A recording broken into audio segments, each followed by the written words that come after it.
What's going on, guys? JSGC here, and we are here for another Manchester City live watch-along. Today, we're going to be doing the live watch-along of Manchester City's Premier League game, where we're taking on AFC Bournemouth in the Premier League. On to Premier League match day number 11. Manchester City have a chance this afternoon to go top of the Premier League table. We are currently third in the Premier League. We're level on points with Arsenal. Arsenal, I think, have got 1 goal difference better than Manchester City. We've got a match against AFC Bournemouth, 17th in the Premier League. Manchester City, first and foremost, want to be thinking about them 3 points. I want to be thinking about that goal difference, get a comfortable goal difference lead over Arsenal as well. Put them under pressure. They're playing later on this evening where they're taking on Newcastle United away from home. Won't be an easy game at all, that, for Arsenal. And get pressure onto Tottenham Hotspur, who aren't playing, of course, until Monday at night. But before we do crack on with this live watch-along of this game, make sure, like always, if you are enjoying the content, do subscribe to my channel. We've smashed 32,000 subscribers. So thank you so much for you guys and your continued support of my channel. It is much appreciated, feeling the love. So thank you so much for that.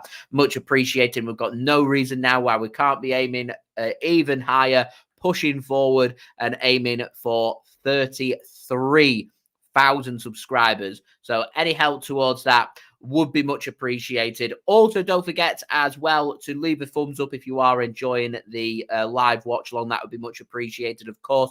Aiming for 100 likes once more. We're nearly a fifth of the way there. We're on to 19 likes, so just 81 likes to go towards that. So any help towards that would be much appreciated. Also, don't forget as well, social media links. You can find that in the description if you want to go and follow me on my Twitter, Instagram, and TikTok. Email also in the description too if you want to hit me up for any sponsorship for any videos or any general business inquiries. Also, don't forget as well to leave your thoughts as well in the live chat, including where you're tuning in from around the world and also your score predictions for this game. We've got OG in the chat already. Much appreciated. Hello to OG. Do hope you are well. As I said, do leave your score predictions in the live chat and also do let me know where you are tuning in from around the world as well. So we're going to have a look at the teams. The team news is out for this game, so we're going to have a look at that, dive in and see what my thoughts are and what your guys' thoughts are, of course, with the starting 11 and a bit of rotation in place there for Manchester City, of course, as we've got players now returning back from injury, returning back from suspension, and, of course, Manchester City got games coming in thick and fast over the next week or so with a match against Young Boys on Tuesday night where we can seal qualification into the last 16 of the Champions League, and, of course, a big away match coming next weekend against Chelsea as well. So we're going to have a look at the teams. We're going to start off with our opponents first, which of course is AFC Bournemouth for today, who are 17th in the Premier League. So having a look at the teams, Bournemouth 25-1 already to win this game before a ball has even been kicked, which is extraordinary. Manchester City 14-1 on favourites for this game, a draw at 10-1. Manchester City firm favourites for this game. So having a look here at the Bournemouth side, we're going to start off first with them. Their goalkeeper Radu starting in goal. It looks like it's going to be, I think this might be a back five coming in from Bournemouth. Max Aaron's going in at right wing back and Kirk is going in at left wing back, and a back three made up of Mepham, Zabani and Kelly captaining Bournemouth today. And then a midfield three is what it looks like to me, made up, I think, potentially of Scott, Billing and Ryan Christie, with Marcus Tavernier and Dominic Solanke going up top for AFC Bournemouth. They could switch that in. It could become a 4-4-2. It could become a 4-5-1. All depends on what Captain Kelly's going to be doing really today for Bournemouth. I have a feeling they're going to be sitting off, so it could dig in and end up being a back five. And Kelly's job today could be to man-mark Erling Haaland out of this game, because that's where the danger is going to be for Manchester City. Obviously, the Premier League top goal scorer from last season, leading the goal scoring chart so far this season as well, and, of course, a danger man for Bournemouth to look out for. On the bench for Bournemouth today, you've also got Travers, Sensi, Semenyo, Kluivert, Sinistera, Smith, Smith or Max Aaron's. I was debating on who was going to go in on that right-hand side of defence for Bournemouth today. They're giving the nod to Max Aaron's. I rate him. I think he's a good player. So it'll be interesting to see how he does. Uatra, Rothwell, and, of course, Brooks as well for Bournemouth. So that's Bournemouth's team for today. Your Manchester City starting 11 for this game is Ederson starting in goal for Manchester City. It's going to be a back three made up of Kyle Walker, captain on the right-hand side, Manuel Akanji given the nod through the centre, returning back from suspension after missing the Manchester derby last weekend against Manchester United in City's convincing 3-0 victory at Old Trafford, and Nathan Ake going in on the left-hand side of defence for City today, which means a bit of rotation for this man right here, Ruben Dias.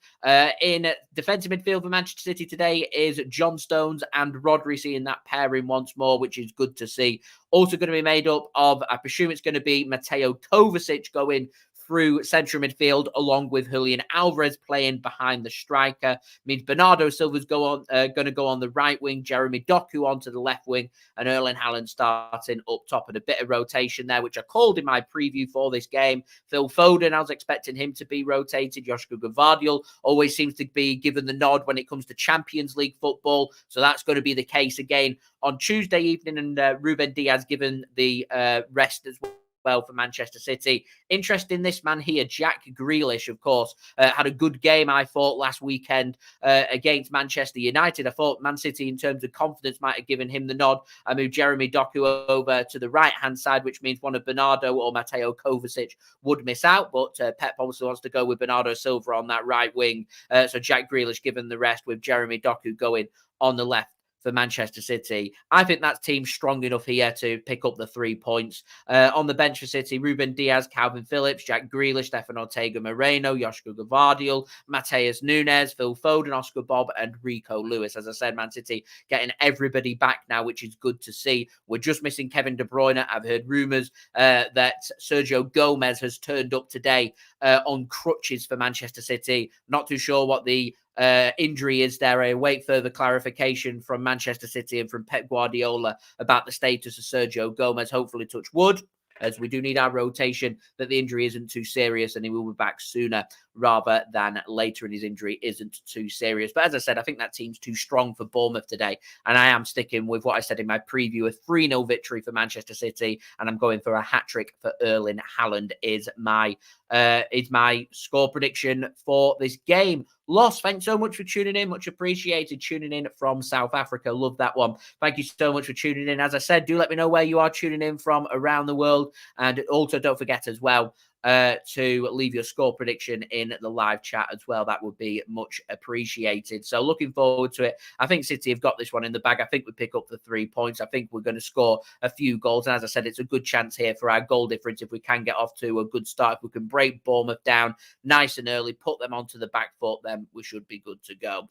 Just have a look at the early kickoff. Manchester United were in action against Fulham. That has finished 1-0 to Manchester United away in West London, with Bruno Fernandes finding a very late goal in the 91st minute to get a much needed win for Manchester United, and a much needed win, of course, for Erik ten Hag. And that Manchester City chant about Manchester United and Old Trafford falling down, and of course Erik ten Hag being a clown seems to have gone viral, as Newcastle fans have been singing it. Leeds United in their match against Leicester City yesterday in the Championship, where Leeds United picked up a brilliant away victory against former Manchester City assistant manager Enzo Maresca, who's in charge at Leicester City.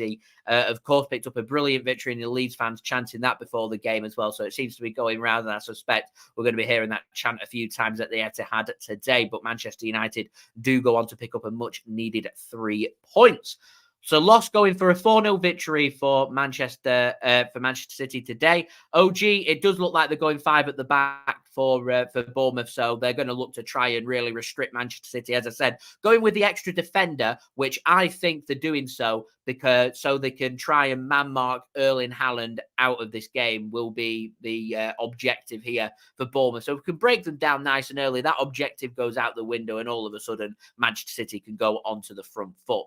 John, thanks so much for tuning in. Much appreciated. OG saying Tavernier not ready for Jeremy Doku. No one on that right-hand side today. Max Aaron's going to be well up against it as well. Max Aaron's is a very quick fullback, so it'll be really interesting to see how Bournemouth adapt to that. And maybe Manchester City, it might be worthwhile trying to get a couple of them through balls in to Jeremy Doku and have him running and stretching that Bournemouth defence, trying to overload that left-hand side, which I presume is why Mateo Kovacic, who predominantly seems to go more in central midfield on that left-hand side, is starting today. So that could be a little outlet here, potentially, for Manchester City. Julia, thanks so much for tuning in once more.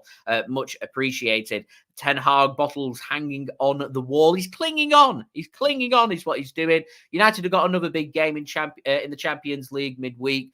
And, of course, United will assess the situation again at the weekend. United aren't going to do anything with Erik ten Hag until that international break comes. That's going to be a long 2 weeks for Manchester United if they get a couple of negative results. But hopefully they can keep him in. That would be absolutely fantastic. Teddy going for a 4-0 victory for Manchester City. Love that one, Teddy. Thank you so much for tuning in. As I said, do get your score predictions in. That would be much appreciated.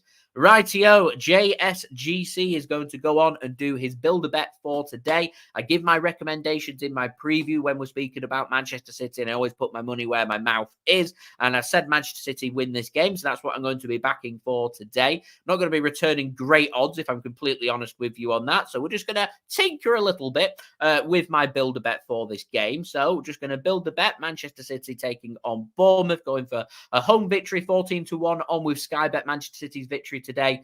So I'm going with a victory for City. I mean, do I go a cop-out on Erling Haaland to score 90 minutes? I think that's a bit of a wuss bet. Do we look at players to be carded? That's a big question, but I'm going for a hat-trick. So I'm just going to do a little bit of digging and have a look, see if we can get Erling Haaland on a hat-trick. I don't think it's going to be both teams to score. To score or assist is an interesting one. Really interesting one. Who's going to grab an assist? I'm going to go with Jeremy Doku with that. But I fancy Erling Haaland grabs a hat-trick today. So if I can't find that, I'm going to back Erling Haaland anytime. It's not going to be great odds for me. So hopefully someone may have done a request to bet. Here we go. To score 3+ goals, Manchester City. I want player, individual bets. Let's have a look. Players to be sent off. Let's have a look.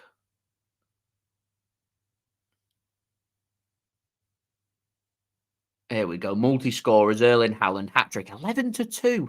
11-2. So it's not great odds. Man City to win, a Doku goal or assist anytime, and a Haaland hat-trick. It's just 7-1, look. I don't know if the camera's picking it up very well. There you go. 7-1. Not the best, but there we go. Right, we'll add that to the bet slip. We'll place that one on, and hopefully that will come in. That would be fantastic.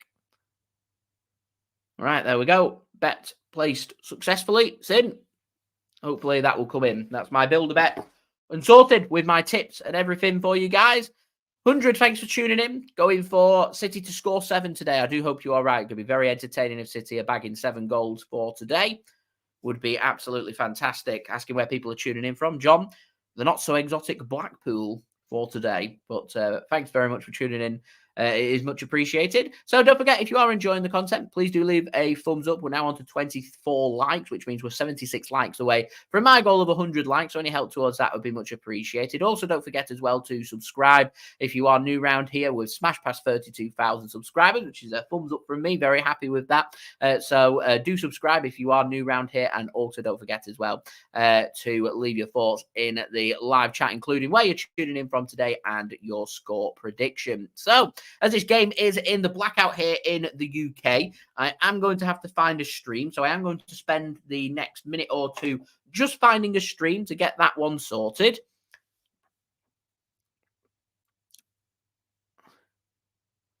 And hopefully it'll be a nice running, nice smooth stream for you guys. I really do hope so. Fingers crossed. Yeah, we'll be good to go.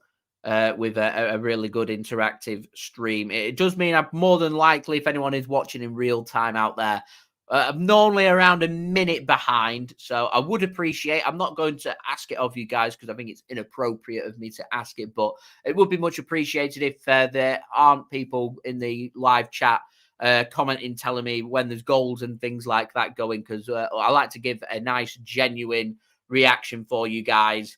So if I end up someone saying, oh, there's been a goal or this has happened, that's happened, I know that something then has happened, and then I'm not able to give my full natural reaction, which is what I would like to do. But as I said, I think it's unnecessary for me to ask that of you guys. I don't have that expectation for you guys, but I would appreciate if you're not ruining the thing for anybody, as there will be quite a few people that aren't watching in real time here in the UK through no fault of our own, of course. It is in the blackout.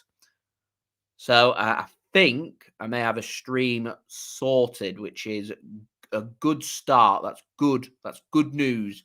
There's a couple more people tuning in. MCFR, thanks so much for tuning in. Much appreciated. It's got a funny feeling there's going to be a funny score. 7-2, I presume there, to Manchester City. And MCFR, thank you so much for tuning in. A 1 minute advert. I hope you watched the 1 minute advert. I get paid based on them 1 minute adverts.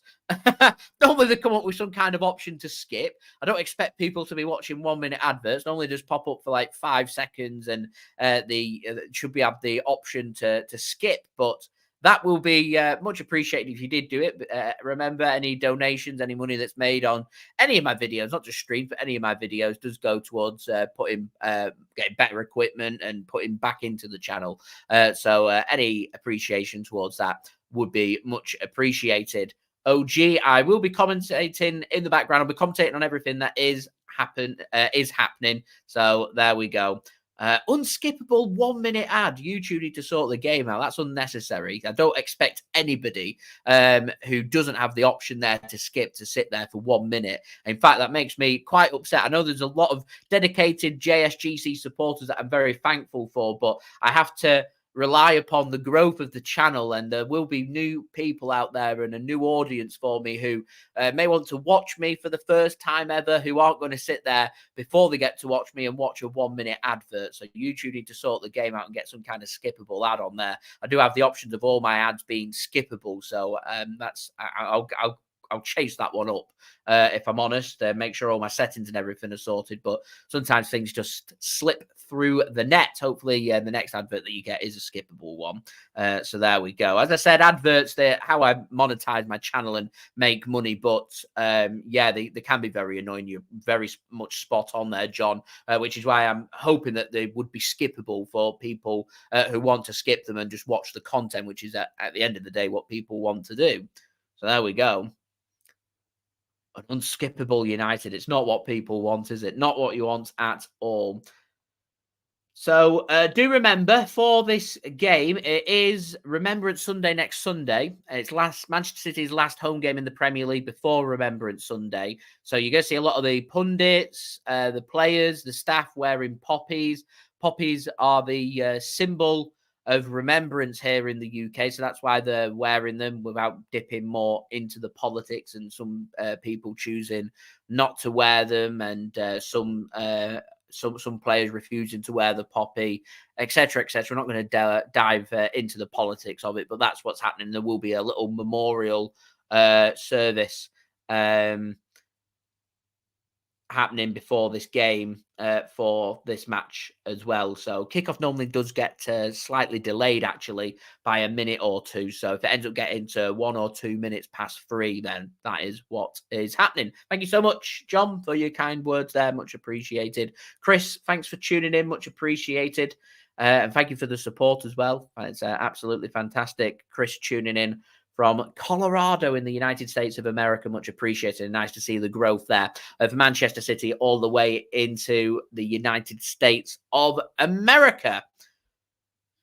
MCFR says, been watching JSGC since 2020 and only just decided to create an account to comment for this year. Much appreciated. And lots of other people, I've met some of you guys when I go to the City games that are doing the exact same, that don't comment. So I'm not familiar with the people, but saying they just keep an eye on the stuff. A lot of people have watched my transfer stuff, which is absolutely fantastic. So I'm glad that you guys are enjoying the content, which is, of course, why I do this for you guys. I don't just sit here randomly in my time off for my own entertainment. It is a hobby, but at the end of the day, there has to be a little bit of give and take, so to speak. And obviously, I enjoy doing these, and you guys seem to enjoy watching them. So there we go. And thank you so much, MCFR. You know, you're not the only person that says that to me, so it makes me feel very blessed when I hear people saying that. A lot of people say it's so straight to the point. It gets the job done in a informative but entertaining manner that it's second to none. That no one else out there really dives into it and does what I do on a regular basis with the transfer stuff. I've been passionate about transfers, and I've been passionate about Manchester City now for like 20 plus years. So I feel like I just put all that enthusiasm and passion into my videos, which you guys seem to enjoy, which is fantastic. So cometh the hour, cometh JSGC opening his mouth, giving a bit of a commentator's curse. My stream was working, is now no longer working, so I have to find a new one. So I would appreciate if you guys do bear with me just one moment. John going for a massive 8-1 victory today for Manchester City. Julius, a men's club of the year. Love that. Dad, thanks so much for tuning in. Yo, going for a 4-0 victory for Manchester City today. Love the optimism today. Fantastic. Everybody feeling confident ahead of a Manchester City victory. We just won the Manchester derby last weekend, so I think enthusiasm is very high as the players do make their way out of the tunnel here for this game between Manchester City and AFC Bournemouth. As I said, there will be a little moment of remembrance. I'm just trying to get my stream sorted, so just bear with me 1 second. I have to just click for all the adverts. Right, something's loading. Lanny, thanks so much for tuning in. Much appreciated. And welcome everybody for tuning in. Right, I think the memorial service is going to get underway very soon. We have got the, is it trumpeter? Is that what they'd be called? People might be laughing at me. Actually.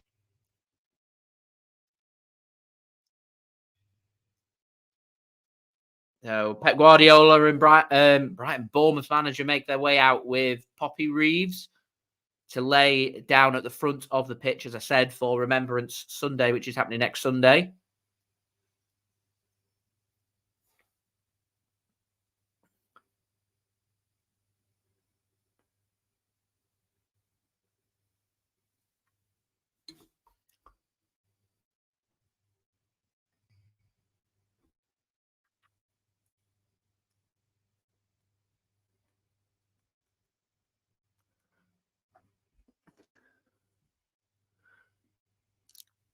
We are going to start a minute's silence very soon. I'll let you know when the minute silence is.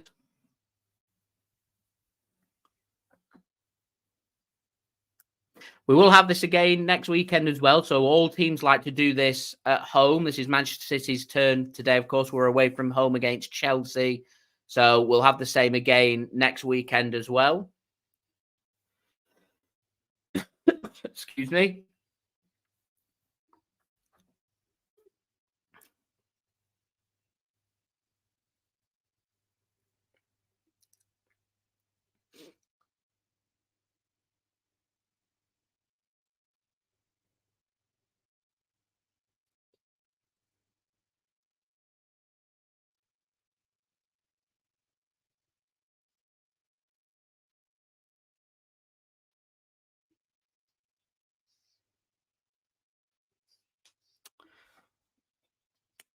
So we just had our little moments. Respect for all the fallen, of course, and the loss of everybody that's been fighting in war, of course. I'm not sure if it is restricted to those in the UK, but of course got a lot of ongoing conflict going on around the world as well that I'm sure will be on a lot of people's minds at this moment in time, and a little bit of remembrance there, which is really nice and really good to see, and well respected by both sets of fans and the clubs as well, which is fantastic to see. Rightio, football, let's get on with it. Hope, thanks so much for tuning in. Much appreciated. Do hope you are well. So we are set to get underway. Manchester City playing in sky blue shirts, their home shirts, white shorts, sky blue socks, attacking from left to right. Bournemouth playing in their home shirts as well, which is the red and black stripes, black shorts, black socks. Of course, just as we're about to get underway for this game, our stream stops working. Every time that we're using a stream here, it seems to just stop working just as we're literally about to get underway. I presume that we have got underway for this game, and City have got us underway for this match. So once my stream starts working, I'll be able to do a bit of commentary for you guys to enjoy as well. So I'll just keep refreshing that until it comes on. Just bear with me again for a minute. It's all fun and games. I do start commenting on some of the adverts that we get some very peculiar adverts, shall we say, without naming names, which could be very entertaining. Right, hopefully this will just sort it out, and we will be good to go.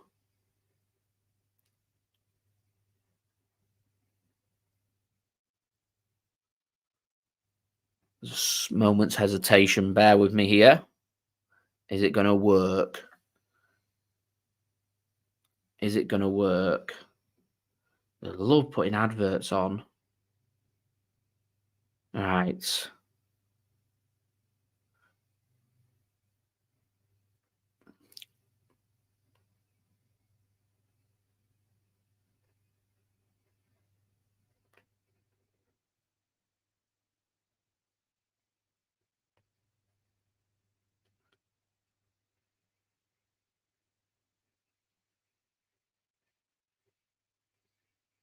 My stream stopped working. It happens every single time. Every single time. You guys will be pleased to hear that the blackout in terms of games for Manchester City over the coming weeks dwindle, and there aren't many, which is good news for me because I'm able to do uninterrupted live streams, which helps the flow, as it can be rather difficult to live stream and having to sort out some of the technical issues, which are through no fault of my own, can be a little frustrating. But it's just something that we've been dealing with since forever. The blackout's always been in place. We had a little momentary stop during the 2020-2021 season, I think it was. We had a little stop. Because fans weren't allowed in, so they said it weren't appropriate to have them in place, the blackout. And then I was hoping that'd be the end of them, really, and then reintroduced them once fans were allowed back in, which I understand why they have it in place for lower league football, to encourage people to go, to keep the businesses afloat. But when it comes to Premier League matches, people are going to be going to Premier League matches regardless of whether they're being broadcast or not. And I feel like you should have some kind of subscription service in place that allows you to, if you're following just one team, to be able to watch one team. I know the NFL have something similar in place with a subscription service, so I don't really see why the Premier League don't have some kind of subscription service that if the game's not being broadcast, then you have access to being able to watch that game. But there we go. I've never really understood why they've not put something like that in place, but there we go. It is FA Cup action. I will keep you up to date with scores from around the grounds. Remember, Manchester United played away from home against Fulham today, which Manchester United have managed to win by 1-0 thanks to a 91st minute goal from Bruno Fernandes. Man United did have a controversial goal disallowed in the first 10 minutes as Harry Maguire was judged to have been offside and interfering with play. And Manchester United just about managed to get the job done in the end and pick up what is regarded to them as a much needed 3 points. And I think Fulham will be pretty disappointed with that. United got schooled by both Manchester City and by Newcastle United and got away with a very fluky 1-0 win against FC Copenhagen, all at home.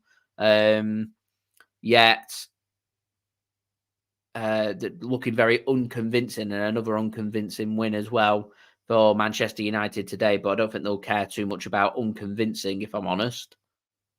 They'll just care about winning games. Right, I seem to be going for about 7 consecutive adverts here. All I want to do is do a live watch along and tell you guys what's happening and being able to watch my football team, as I'm just not in a financial position to be able to commit to going and doing match vlogs game after game. I can just pick and choose between games. So it puts you in a really awkward spot being a content creator. And as you can probably tell, I'm getting more and more frustrated the longer this goes on. There we go. Right. Hopefully this is the one that will work. Yeah, I've got Sky Sports News on in the background, just in case we miss anything. It's how I keep up to date.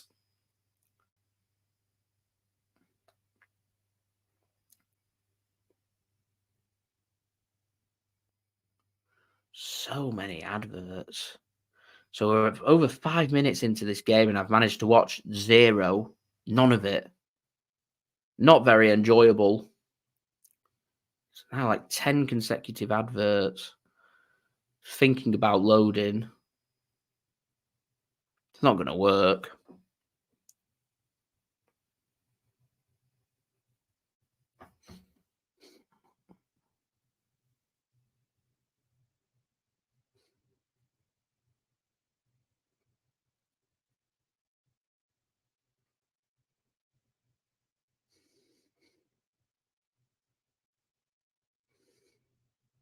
See, this one works. And does work. Perfect. There we go. Perfect. Right, we are 5 minutes in. So City can come forward. It's nice to be able to do a bit of commentary. It's Julian Alvarez on the ball to Bernardo Silva on the right wing. Looks to play a ball into the box. Bournemouth get it clear. Poor touch from Walker. And Bournemouth can come forward with the ball. Welcome, Hadatska. Much appreciated for tuning in.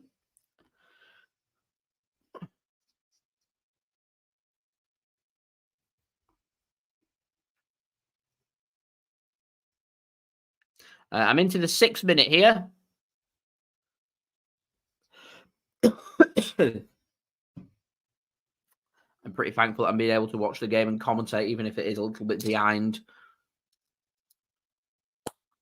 I'll let you know when it hits the 6th minute. Although my stream's just stopped working. Just give me a sec. As Everton have just gone 1-0 up against Brighton.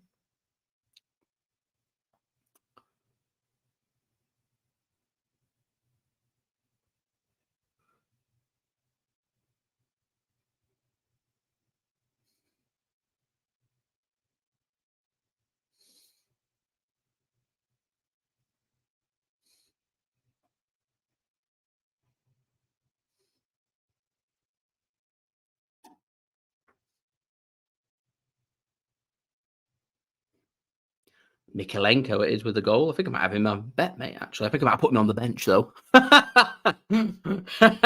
Not ideal.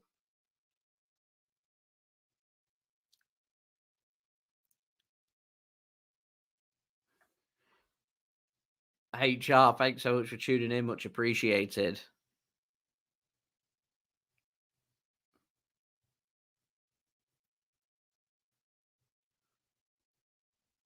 Yeah, no, the stream's just completely stopped at the mo.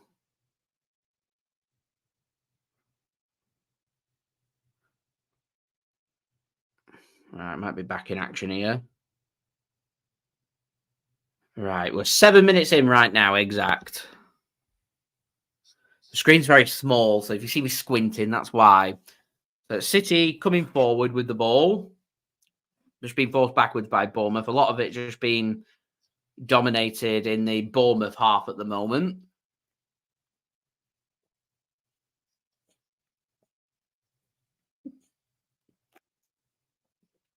Ake coming forward for City on the left.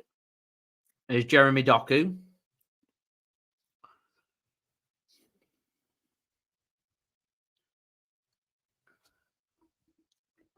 I didn't know Beatles had put out another song. Is City then just probing on the left-hand side? No, it's too advert dominated, this stream. It's not a bad stream.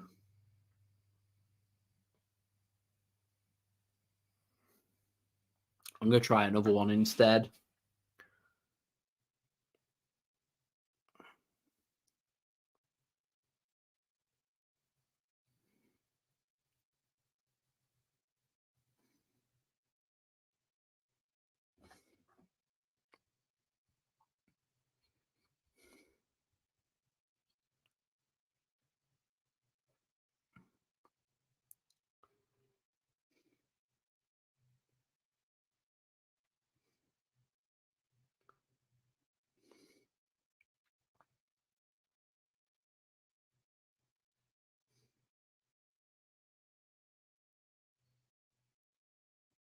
Brentford have just gone 1-0 up against West Ham. Just over 10 minutes in there.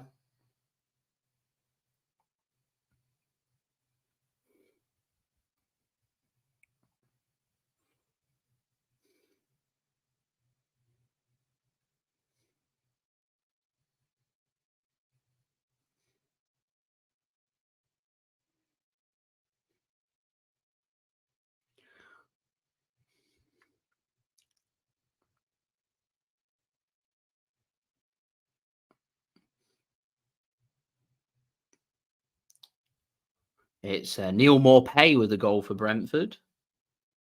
Colchester are 1-0 up against Shrewsbury. I mean, Aldershot are 3-0 up against Swindon after 9 minutes. It's remarkable. Really is.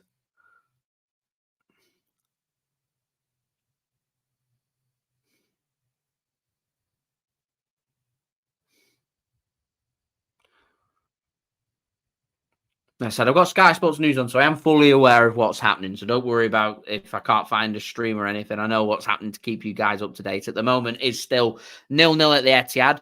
And I think Bournemouth will be relatively happy that they've managed to get through the first, nearly the first phase of the game and through the first 10 minutes unscathed.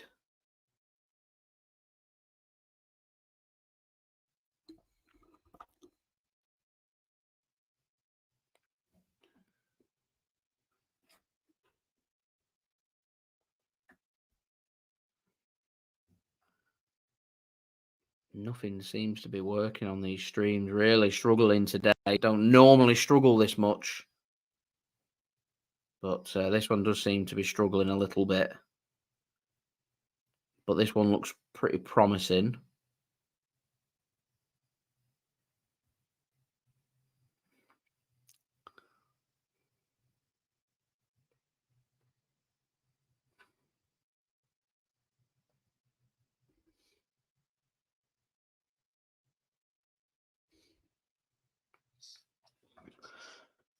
Right, we're through 13 minutes. Got another stream. See if this one holds any better. Is City then coming forward? They did just have a corner, which was cleared by Bournemouth. Another ball comes in from Julian Alvarez, cleared by Bournemouth once more. No real quality from Manchester City at the moment.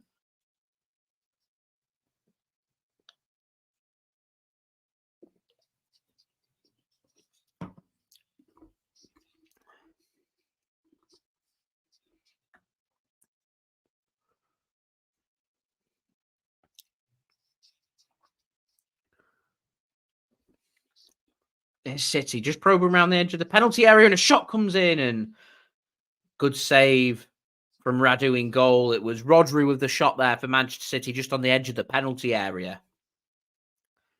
We're nearly on 50 likes now, which is fantastic. We're just 5 likes away from 50 likes, so any help towards that would be much appreciated. Do subscribe as well. 14 minutes in here, 0-0 at the Etihad.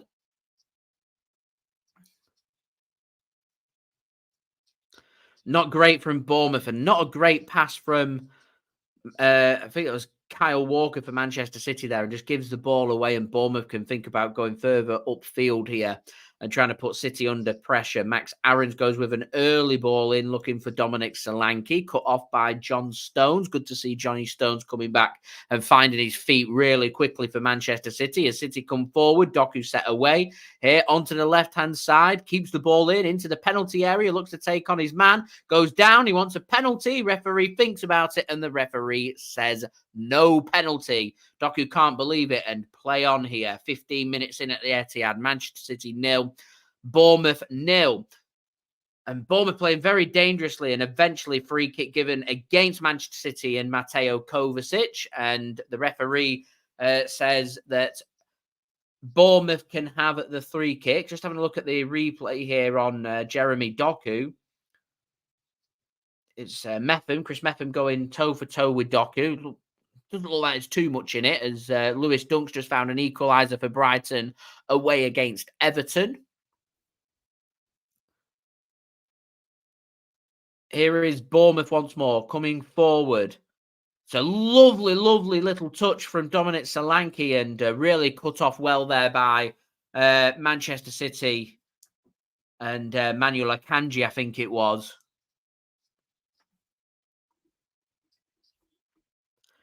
Teddy, thanks for tuning in. I do think that Erling Haaland was very unlucky to miss out. Very unlucky to miss out.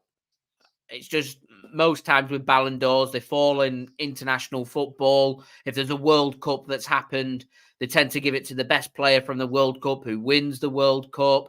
They'll then European Championships, etc., etc. Look at the major tournaments and make the decisions based on that. And unluckily for Haaland, he wasn't at the World Cup. He did everything for Manchester City. He was arguably City's best player last season. And because of that, to me, looked like the best player in Europe and potentially should have won the Ballon d'Or as well. And I don't think he's unlucky this year. I think if Haaland has the similar season next season when there's no international major tournaments out there, like a World Cup getting in his way, I think Haaland takes the trophy next year. I'm not going to sit here and badmouth Lionel Messi because I think he's a wonderful football player. Really is a wonderful football player. Jed Wallace has given West Brom the lead. Notts County 1-0. Equalised against Crawley.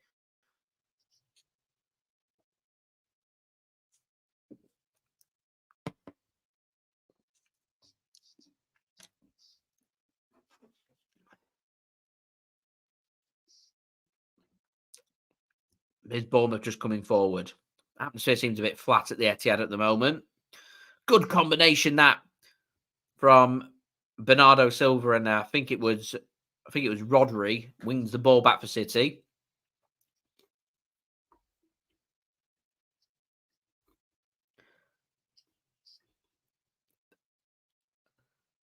Bajir, thanks for tuning in. He doesn't start because it's rotation. There's 14 or 15 world-class football players at Manchester City that when they're injury-free, you have a selection to make. You've got to rotate it. 3 players are always going to be unlucky to miss out, and that is why Phil Foden misses out. So Rodri just had a little effort on goal. He was about 2 yards out from the far post and out for a goal kick. But 18 minutes in, it's been a bit flat from City at the moment. Birmingham's just taken the lead against Ipswich in form Ipswich Town.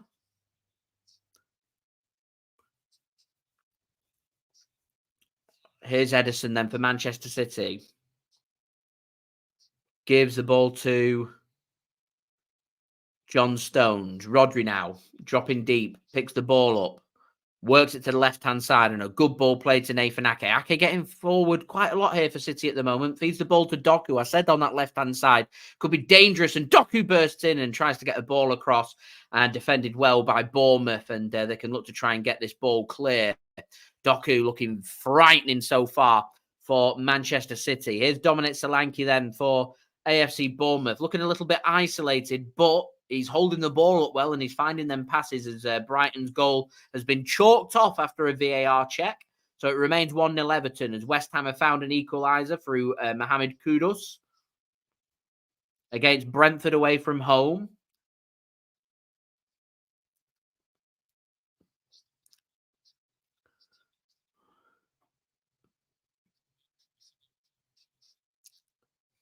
Still waiting for the opening goal here at the Etihad Stadium. Been a bit quiet, not really tested Radu enough for my liking in goal for Bournemouth today.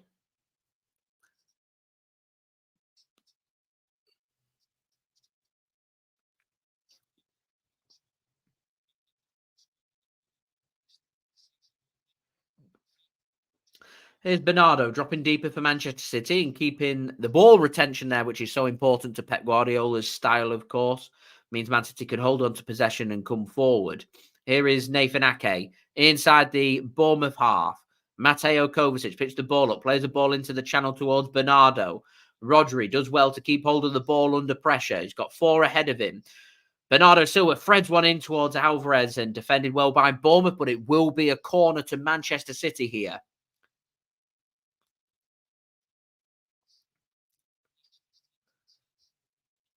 So some defending for Bournemouth to do.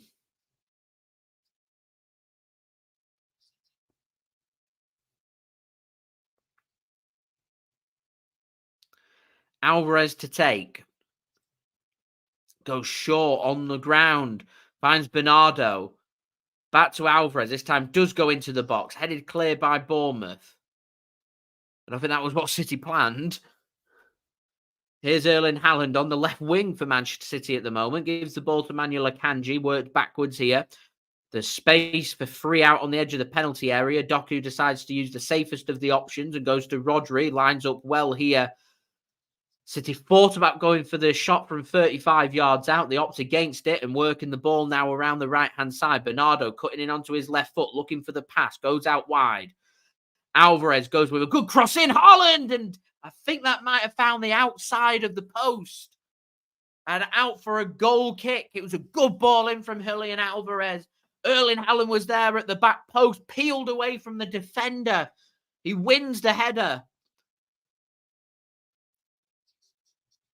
Oh, it's a brilliant ball. It's a comfortable header for Haaland. And do you know what? It comes off the back of the head of Kelly captaining Bournemouth today. So a corner to Manchester City. Stops the ball from going in. It was a good header from Haaland. Corner gets worked to Kyle Walker. Bernardo goes in with a ball. No one there. Headed clear. Didn't get the shout to leave it. Would have been a comfortable goal kick instead. Paul put back in towards Ake and he goes down. There's no pushing or shoving going on. It's just a little bit too deep from Manchester City and out for a goal kick to Bournemouth here. 22 minutes in. Manchester City 0, AFC Bournemouth 0 here in the Premier League. Erling Haaland goes closest there, hitting the outside of the post for Manchester City. But we still await the deadlock to be broken.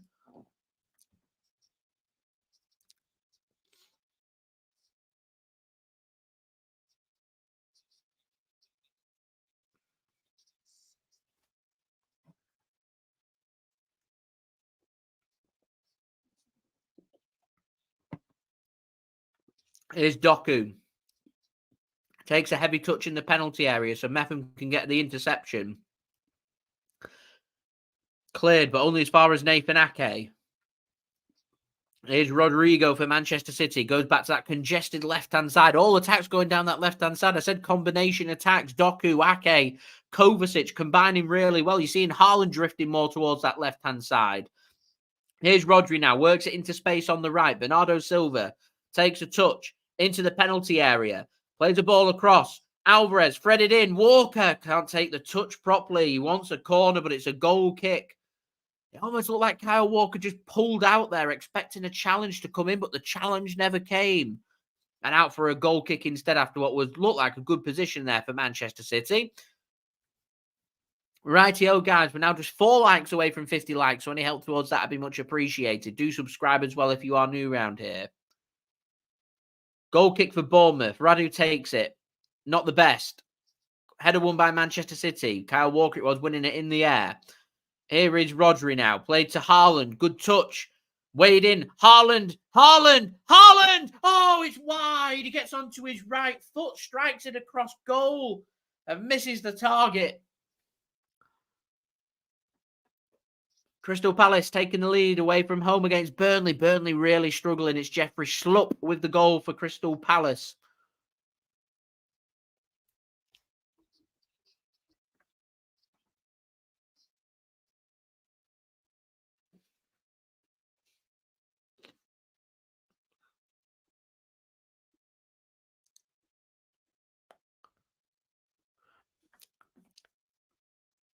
Aske asks, who do I think is winning Der Klassiker later? Borussia Dortmund taking on Bayern Munich 5:30 this evening. GMT. Big game. I reckon Bayern take it 2-1. Andy, thanks for tuning in. And Alison as well, tuning in from Kirby Moorside on a short break. Love it. How are we doing? It's a bit flat from City. It's not been terrible. They've restricted Bournemouth really well. They're not creating anything. City are getting into space. They've just not put the ball in the back of the net. That's what's missing. If we can get that rolling, I'd say we're looking in a good position. is Manchester City then on the attack once more, this time on the right-hand side. Bernardo Silva.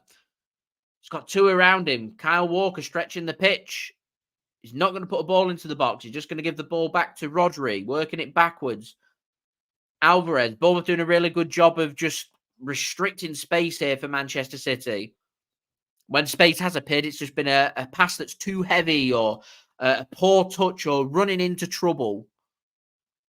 You've got to be on it when teams are doing this low block approach. Here's Nathan Ake. Looks to try and thread a pass into Doku. And that's what I mean. You've got to have your passes have got to be accurate.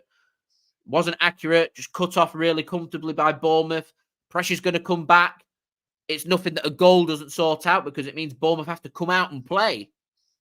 At the moment, they're happy to sit here and try and shithouse Manchester City into a 0-0.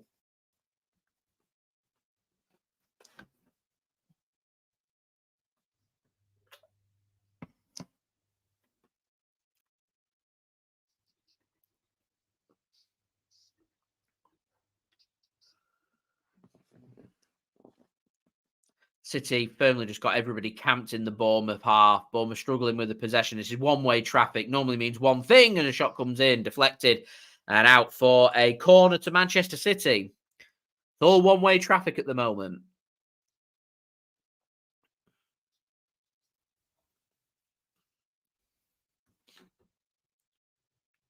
City fans chanting, "Come on, City, want the team to get going." Julian Alvarez comes over to the left-hand side to take the corner. City's fifth corner of the game. Takes it short once more. Mateo Kovacic works it to the edge of the penalty area. Bernardo! Just wide. It's a good effort from Bernardo. He gets plenty of whip onto it. How far wide's this? It's not far off. A yard. Good effort from Bernardo. Really good effort. West Ham taking the lead after trailing Brentford away. Turned it all around. 2-1 up.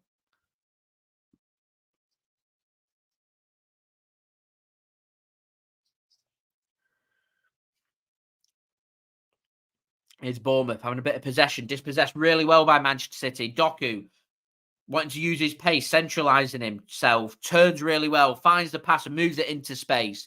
Pep likes this. Middlesbrough taking the lead away against Plymouth. 1-0 up. To the left-hand side then for Manchester City. And again, camped firmly inside the Bournemouth half. 0-0 here at the Etihad.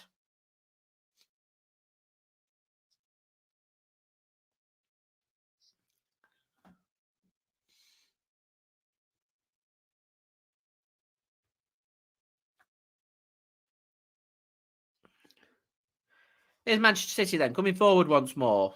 Bernardo Silva on the right-hand side. Bernardo's finding a lot of space. He's looking good at the moment. Drives the ball forward through Rodri to Kyle Walker. Back to Bernardo Silva now. Work to Akanji. Here's Kyle Walker. Keeps himself onside. Goes for a cross towards Haaland, and the keeper fists it clear.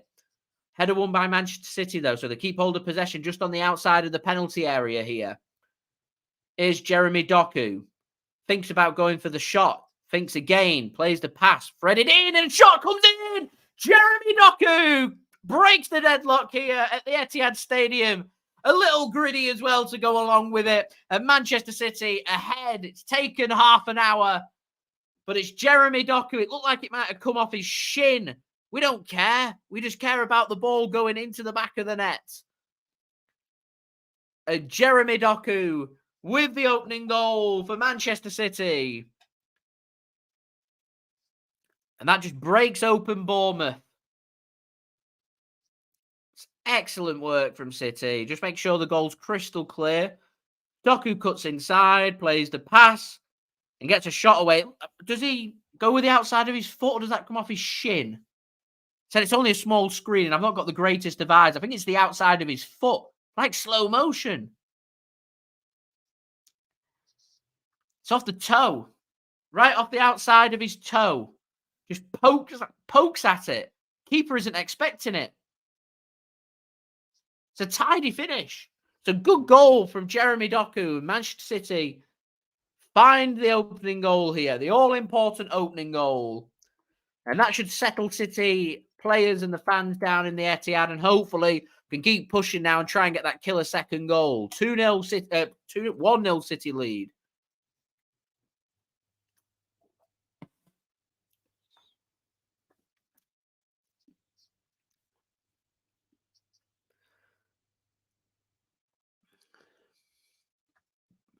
My good stream just stopped working now, so I'm just going to... Oh, no. It's back. Never mind. Ignore me. It's been a good stream so far. Touch wood.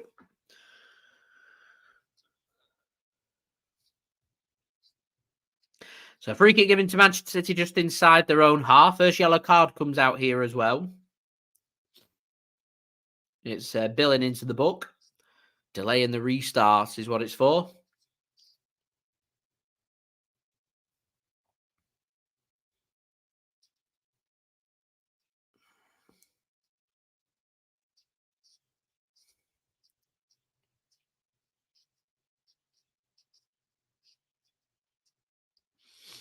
Here's City then, building from the back once more, coming forward.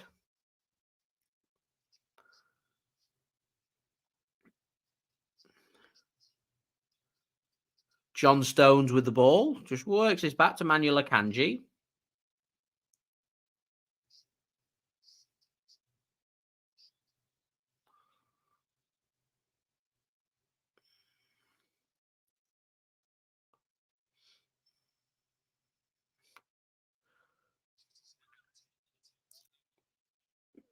Ball just worked back to Ederson as we're now just 2 likes away from 50 likes. Oh, it's a good pass from Alvarez. Doku's getting everywhere here. Kyle Walker receives the ball on the right-hand side. Work back to Doku. On the right-hand side this time, Doku causing lots of problems. 2-0. Bernardo Silva, Manchester City, rock and rolling here. All about Jeremy Doku, this at the moment. All about Jeremy Doku. Moves across to the right-hand side. Good bit of footwork. Squares the ball across. Bernardo Silva strokes home. Bournemouth now definitely need to come out and play that low block approach. No good.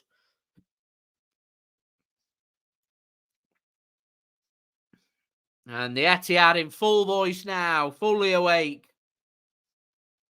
It's all about Jeremy Doku. It's brilliant. Finds the assist. Goal and assist for Doku. 2 for Manchester City. Well on the way here. Try and kill this off before half time. It's great from Bernardo Silva. It's great. A no-look pass from Walker to find Doku as well. Just squares it across. There's Bernardo into the back of the net. Boom goes the dynamite. Bernardo looked like he wanted that. It's 2 wide players for Manchester City combining with that second goal. It's good to see.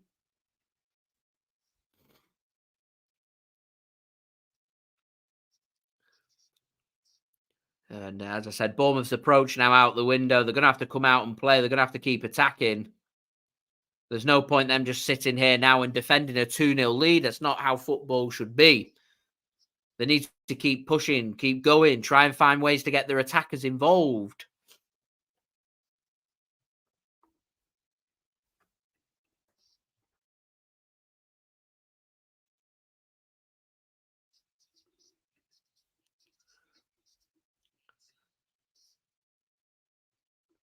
And thanks so much for tuning in. It says goal of the season so far is a well-worked goal.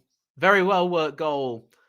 Julia, Tottenham, they're going to be taking on Chelsea at home on Monday night.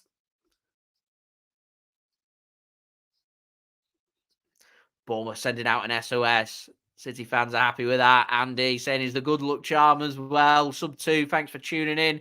Doing well with the likes so far. Let's keep pushing and get them up. Things looking good, looking rosy for Manchester City so far. As we do hit them 50 likes, we're now halfway. We're now 49 likes away from 100 likes. So any help towards that would be fantastic. Manchester City dominating this game so far. Ball firmly being played in the Bournemouth half. City have grabbed a couple of goals. Just keep pushing, grab another, get that before half time, get the subs on. Good to go, in my opinion. Start thinking about qualification into the last 16 of the Champions League. I know some of you guys want City to keep pushing and keep going. Akanji plays the ball forward. City haven't really found a way of getting Erling Haaland involved too much in this game, but that ball from Akanji weren't the greatest. Zabani put under pressure from Erling Haaland, doesn't get his clearance right, and out for a corner to Manchester City, as we're now 47 likes away. So what can City do from this corner? It's Julian Alvarez to take for Manchester City.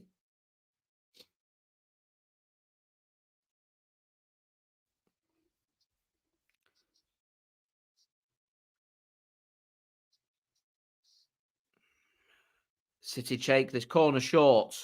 Work to the edge of the penalty area. Bernardo Silva now. Back to Julian Alvarez. Grealish one across. He tries and out for another corner to Manchester City. Keith, thanks for tuning in. Much appreciated. Andy, you're spot on. We don't want to allow Bournemouth a route back into this game. Seal this game. Get that killer third. We're done and dusted. We're winning. We're taking 3 points. And you can start thinking about goal difference from there. Corner taken short again from Manchester City here. As Kevin De Bruyne has shown in his box, starting to make more of an appearance as he's returning back from injury soon as Doku has a shot. Oh!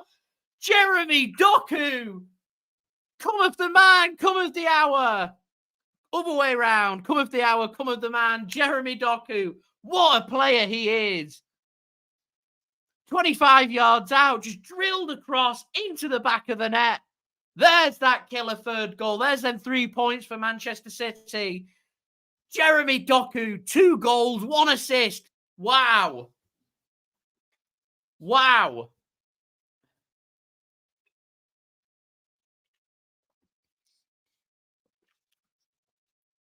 Bernardo Silva returning the assist.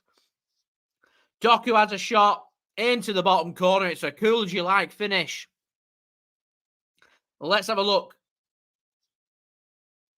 Oh, it takes a big deflection off Akanji.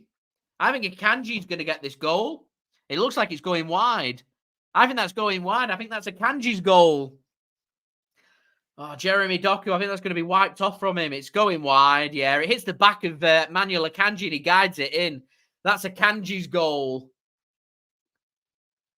Manuel Akanji doesn't get many, but they all count. He grabbed one in Switzerland and he grabbed one again. It's his first ever Premier League game, the commentator says. 3-0 Manchester City.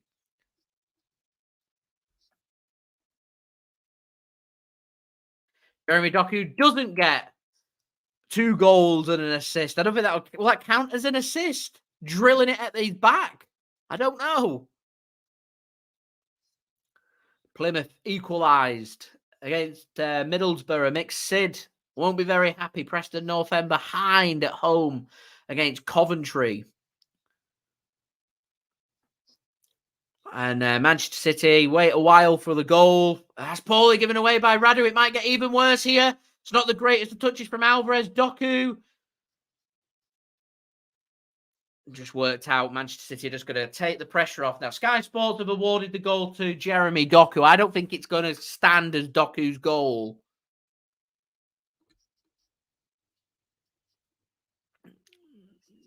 Doku keep pushing here for Manchester City. Got to keep going. Doku looking very impressive for Manchester City so far. Akanji for the Ballon d'Or. Love that one from N. Back from suspension and back in amongst the goals. Pepe will be very happy with that one, I am sure. Here's Doku. Squared across and just about gathered up by the goalkeeper. Milton Keynes Dons find an equaliser against Reading. It's Doku's just... As Akanji, it's been given to Akanji now. Sky Sports have changed the correction. It's Akanji awarded the goal.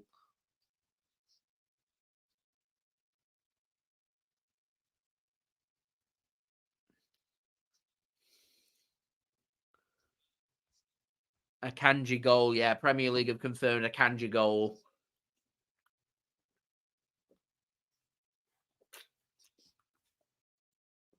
Camera just pans onto Jack Grealish and He's not had a bad game at all against Man United. Rotated here. And Jeremy Doku making it his own. As we're now 44 likes away from 100 likes. Let's get them likes up, everybody. 41st minute here.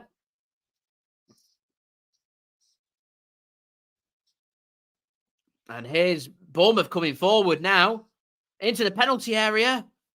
Not dealt with by for City here, and the header eventually finds its way into the arms of Ederson. Very grateful there for Manchester City. Bolton have gone 1-0 up against Solihull Moors. Ricardo Santos with the goal in the FA Cup.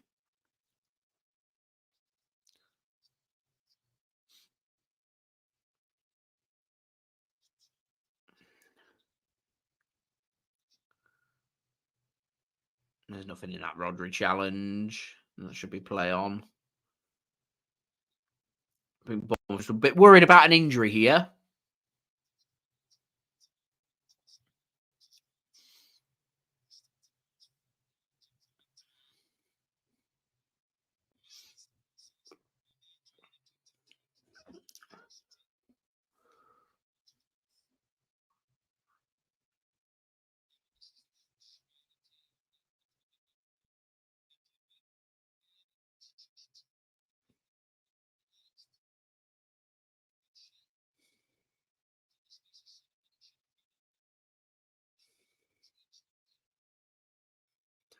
Just a bit of treatment happening here for Bournemouth.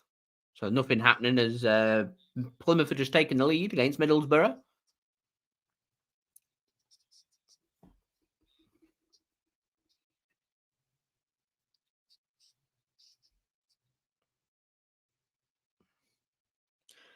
And I think you might be spot on there. Just under the radar signing as Juan Holmes has just found an equaliser for Preston. Rothwell's going to come on here for the injured Alex Scott. Actually says, comeback still on for Bournemouth. We like the optimism. Julia wanting double figures. Why not? Haaland's barely touched the ball. He's not even involved in this game right now. I've got him to score a hat trick.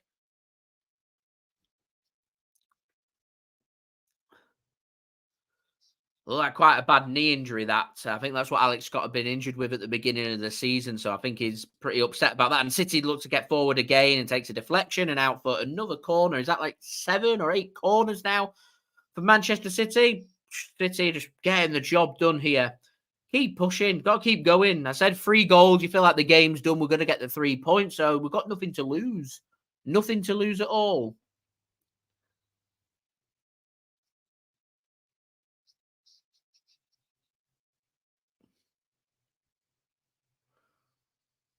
And substitution made.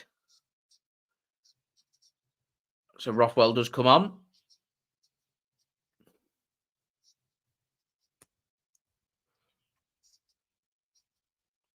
So corner here for City. What can they do from it? Taken short again. Mateo Kovacic now. Still no ball to come into the box from Manchester City. Just working it on the outside of the area. Eventually just worked out wide again. Is there any balls that have got the players forward? Put something into the box. It's just drilled. Not great. All this faffing around. Just put a ball into the box from the corner. Hull found an equaliser against West Brom.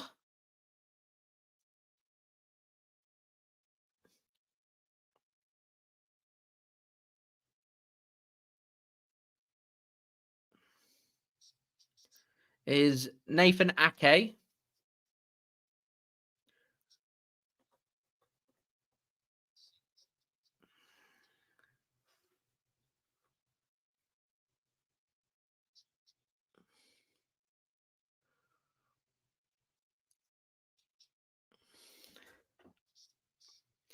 Is John Stones.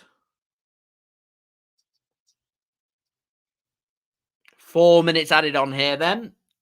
Manchester City just coasted again. The atmosphere is just a little bit flat at the Etihad.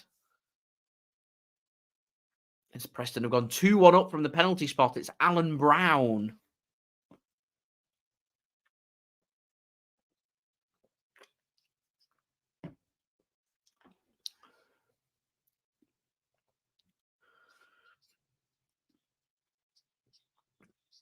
Ederson dinks this one long towards Haaland, and Haaland just couldn't get that touch to set him in to go one-on-one with Radu in goal. And Bournemouth get away with that one. Here's Radu. Not the best of balls again, and just cut off here by Manchester City. Haaland wanted that ball nice and early. He doesn't get it. Alvarez, surrounded by 3 players, manages to find the pass back, though, to keep hold of the ball for Manchester City here.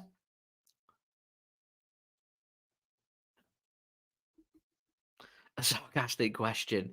I'd be very surprised if we hear much of Lionel Messi now in terms of when it comes to football in Europe. We don't really hear much of the MLS. I know Lionel Messi is a big signing in America, but I'm not expecting to hear too much. The quality of football on show surely can't warrant even being talked about when it comes to the Ballon d'Or. There's no major tournaments to speak about for Argentina to compete from that end. So I don't reckon so.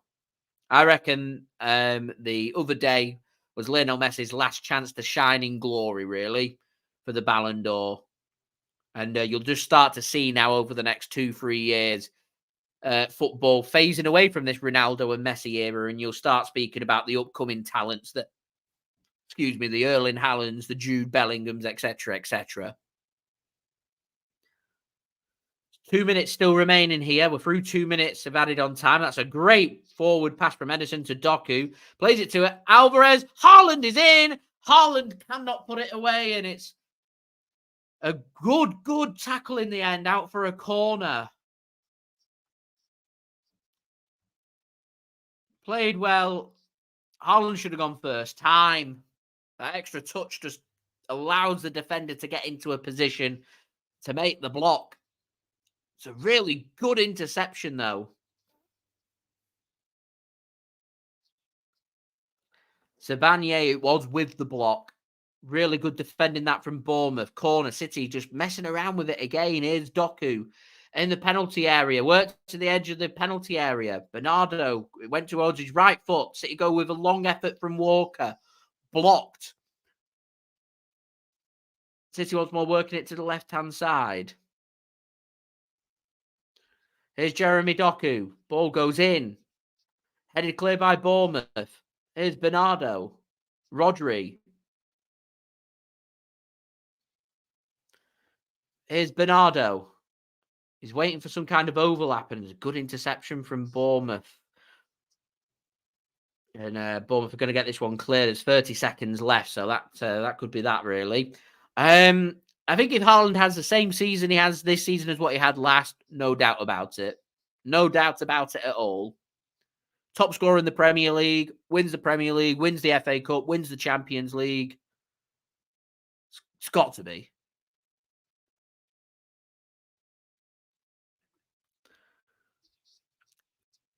The MLS is a strange one. It seems to have improved its quality, was on the rise. And then I can only comment on what we hear here in England, and it just kind of fizzles out. And over the last 2 or 3 years, just not really heard anything. It seems to have been a dip in quality.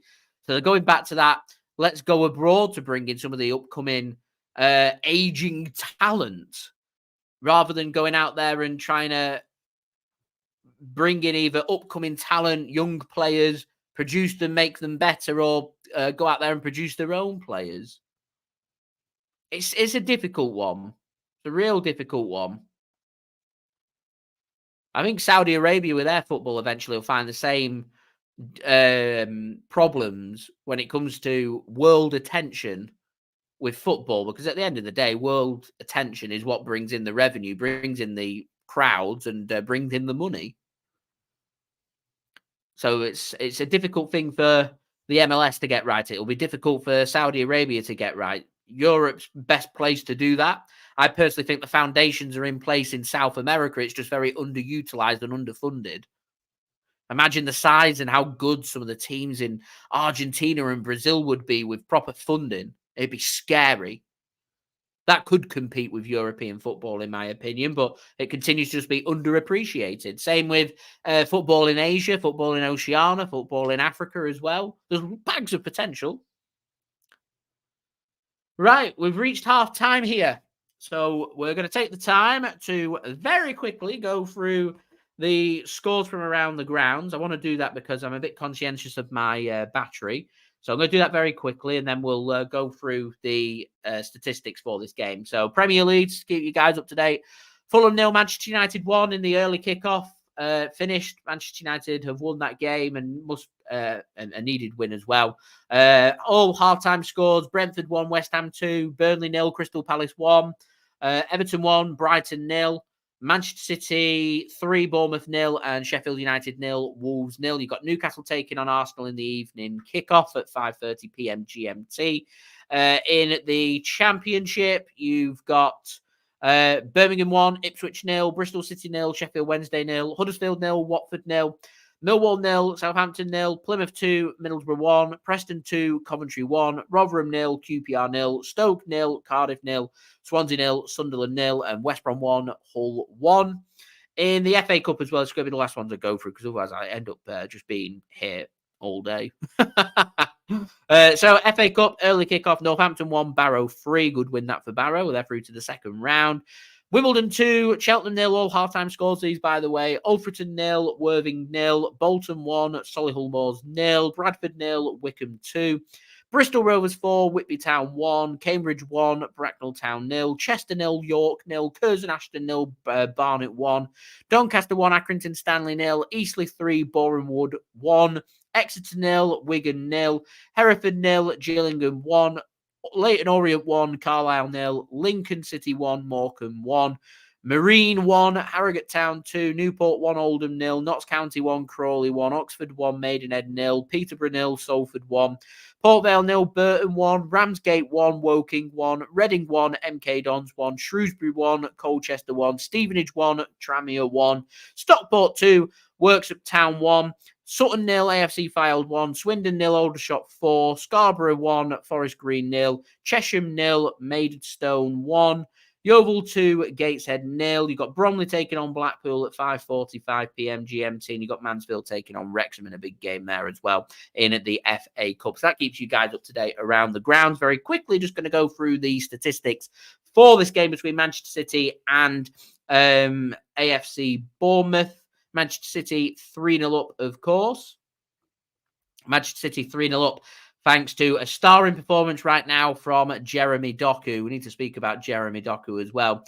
City 3-0 up. It's Doku with the opening goal on 30 minutes.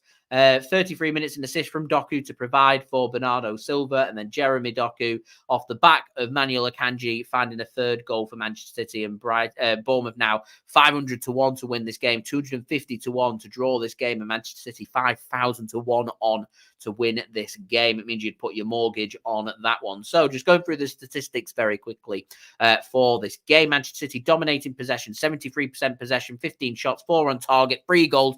Good return from the shots on target, but shots to shots on target ratio, not great there from Manchester City.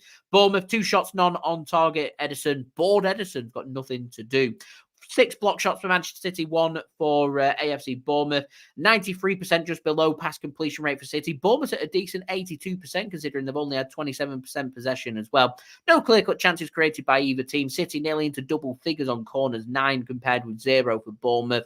1 offside for Bournemouth, none for Manchester City. Both sides, I don't think this is right, at 100% tackle completion rate. They've just not updated the statistics here for Sky Sports. Aerial duels at 100% for City. As I said, I don't think it's right. 1 save for Radu to make, but 3 goals conceded, picking the ball out of his net 3 times. 4 fouls committed for Manchester City, 3 for AFC Bournemouth. 1 yellow card going to Phil Billing for delaying the start of the football for Manchester City for a free kick that was just inside our own penalty area earlier in the first half. So we'll be back again for more of this live watch along in the second half for you guys to enjoy. I do have, though, some halftime entertainment for you guys to enjoy. It is brought to you by my partner channel, Mixid. Links and details there in the description. Do go and check him out and like and subscribe over there.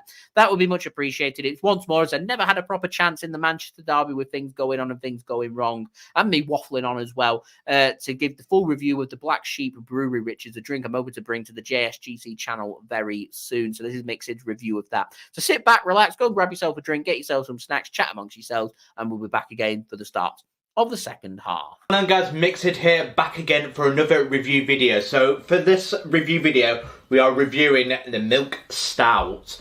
So if you ever had it, I certainly recommend it. But what we're going to find out today is does this milk stout live up to the billing, and does it compete against Guinness, or is it even better? So this milk stout I got from Tesco for £2. It's something I had in Middlesbrough back in March, and I absolutely loved it when I had it off the pump. Because it's nice and refreshing, and I just remember it standing out as one of the top pints of the day in Middlesbrough that I had. So we'll see if this lives up to it. This is an award-winning stout as well as the World Beer 2022, and this is a winner. So this milk stout is made from Black Sheep Brewery. So this is the exact same that I had in Borough. So just got to crack it open. And if you want to know more about the Black Sheep Brewery, it is founded by Paul Theakston, the original of Black Sheep, and an award-winning silky creamy stout, packing notes of chocolate, vanilla and coffee, brewed with lactose and a robust malt blend. This milk stout offers a satisfying sweetness that cuts against a light bitterness, brought together through an irresistible velvet texture. That is all the tasting notes that I remember, so we'll see if we can taste that again. So we'll just pour into our pint glass.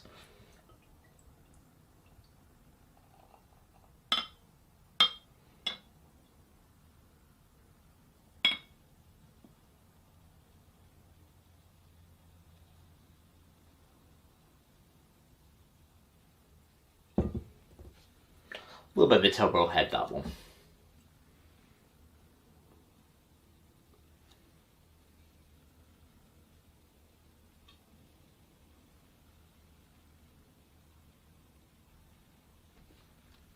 But yeah, I liked it that much. I thought, I've got to have this again. It's even JSGC, who's not even a stout fan, he enjoyed it in Borough as well. So that's one of the reasons that I decided to buy this from Tesco when I saw it. I just couldn't resist when I saw it the second time.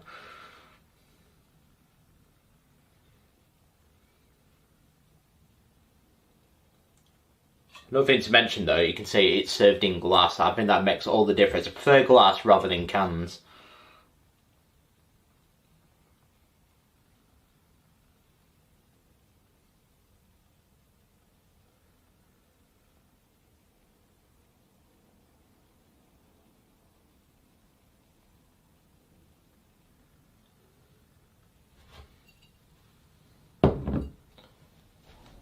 So, how does the milk stout from a Black Sheep Brewery taste? Very much a northeast delicacy, this one.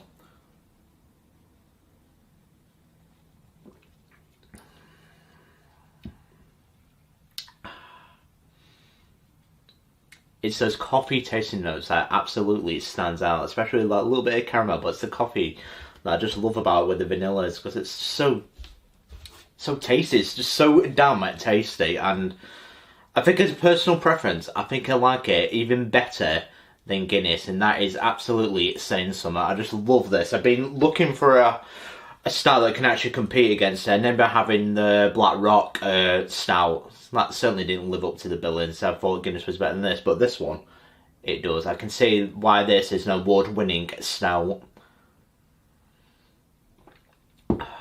It's just so rich in texture. There's so much flavour with it, with the stout. Because with the coffee, then you can taste the vanilla and the caramel. But the strongest tasting ones that you'll taste is the coffee. That's what will stand out, especially with the caramel as well. Maybe a bit more on the pricey side of £2 for a bottle, but I certainly recommend it. It's absolutely beautiful. For me, I'm going to give it a 10 out of 10. I just like it that much, and I like it again like this. The other thing that would make this any more sweeter or any more better is straight off a draft. That would be the winner, but this is certainly a style I would highly recommend. So do check them out as well. I was going to say, if you do shop in Tesco, check them out. Give it a try if you like your stout. So since I'm doing a review, I will reward. So the design, it's a glass bottle, so I like it straight away. So I'd probably give it a solid. For design, I'd give it a 7 out of 10. Price, I think for quality, that's what I'm going to get. It's £2 a bottle. For quality though, I'm to give it a solid 8 out of 10. And the taste, 10 out of 10. Absolutely voila, beautiful. So overall, I will give this a score. 7, 8, so 15, 25. So that's 8.33 out of 10. That is the award-winning Milk Stout by Black Sheep Brewery. But you guys absolutely nailed it with this stout. I cannot wait to try more of your brands as well, more of your products. But Paul Feakston, you've absolutely nailed it. This is a winner. But this is my Milk Stout review by Black Sheep Brewery. Do let me know in the comments below, what's your favourite stout that you've ever had? Or is Guinness still the top dog for you?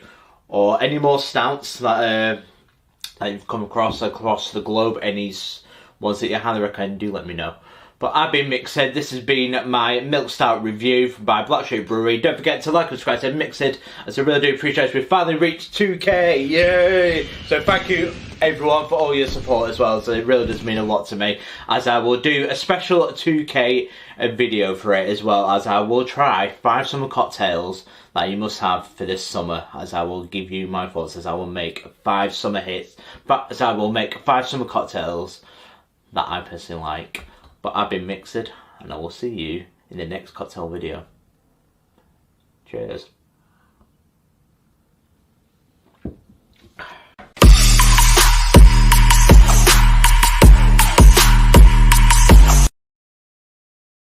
Thank you so much there to Mixed for providing today's halftime entertainment. I do hope you guys did enjoy that one. Much appreciated. And as I said, you want to go and check out Mixed. His links and details, they are in the description. So we've just got some new people tuning into the chat. So much appreciated. Stephen, hello. Thanks for tuning in. I'm not too sure your comments about Erling Haaland and laughing that he's not scored yet will go down too well here. But there we go. John, looking forward to watching Blackpool later. I think they said taking on Bromley.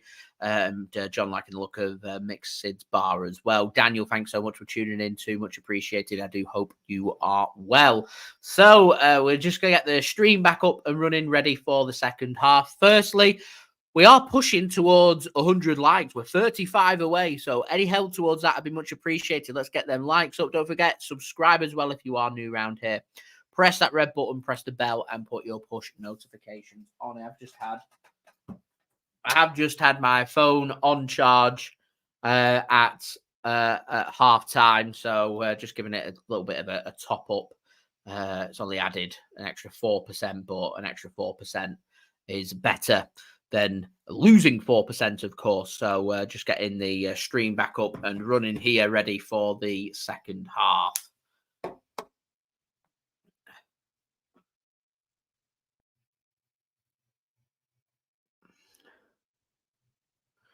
As it's my turn to just go through loads of adverts. Should be the last one. Is the last one. Right. Second half hasn't got underway yet, but when it does, of course, I will let you guys know. So Manchester City looking in a very good position so far here for this Premier League match. Manchester City surely thinking in the second half here a good opportunity to try and add a couple more goals.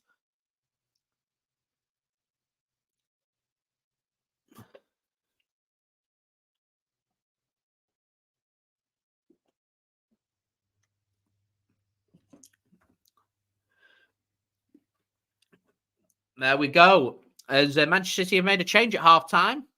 And my bet is out. Erling Haaland comes off.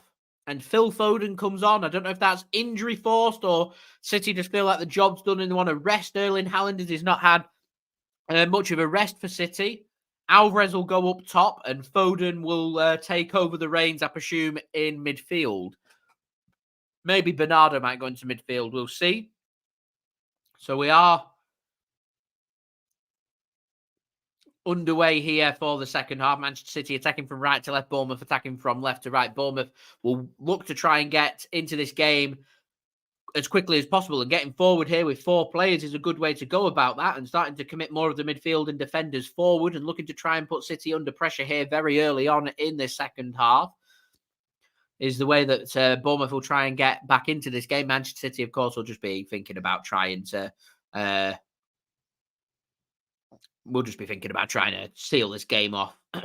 Grab a couple more goals would be ideal here We could win by 4, 5, 6 goals would be an absolute dream. Does our goal difference the world of good, gives us the 3 points to send us top of the Premier League. Difficult match away from home against Newcastle for Arsenal. And Bournemouth have scored. Solanke scored and the flag is up. Thankfully offside. Cross came in. Solanke just headed that ball into the back of the net. As Bournemouth have started very brightly here. Let's have a look at this. VAR will have a look at this. Ryan Christie's offside. Solanke was onside. So it was Christie that was offside. They'll just wait for confirmation from VAR. It looked like it just stepped forward by half a yard.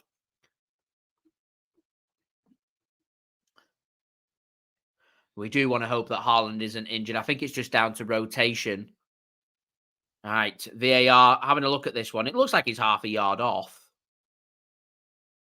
It does look like he's just half a yard off. Without getting the lines involved. I mean, it looks obvious that he's offside, so I don't really get what the hold-up is here.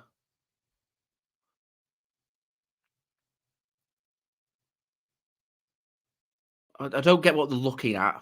I really don't.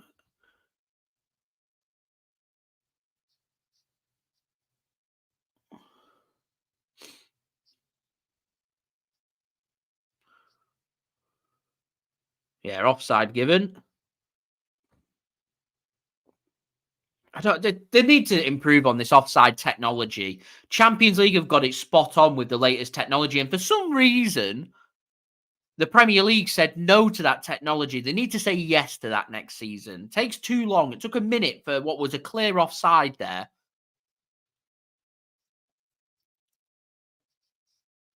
So the goal doesn't stand, and that, I think, might be the wake-up call that Man City need. Ederson just passes out from the back to halfway. It was a good pass from Ederson, accurate as well. Bournemouth looked well up for this. Shame that they didn't start like this, really, I imagine is what their fans will be saying.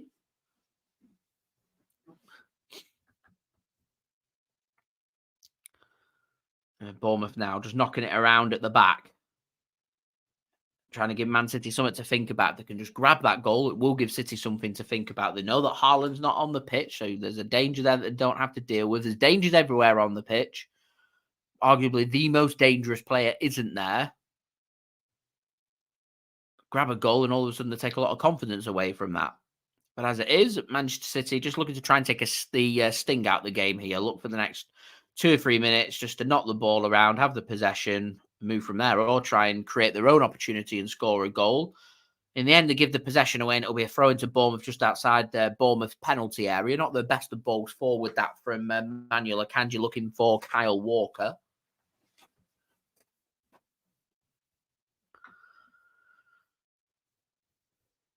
"49 minutes in here at the Etihad. City 3-0 up against Bournemouth.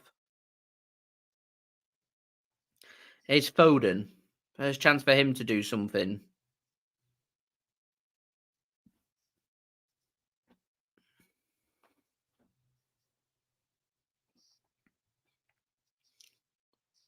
As they're just going through Man City's schedule in the Premier League, City will look to try and get the job done because after this, it's very difficult. Chelsea away, Liverpool at home, Spurs at home, Villa away, all coming up in the next 5 weeks.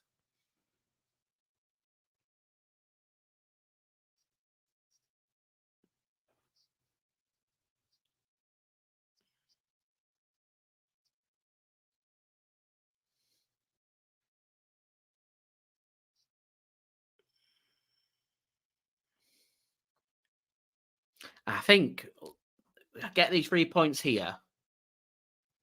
I'd be looking at them games. Chelsea away, Liverpool at home, Spurs at home, Villa away. 10 points would be fantastic. 12 would be the dream. I think realistically, we don't want to be losing to Liverpool. We don't want to be losing to Spurs.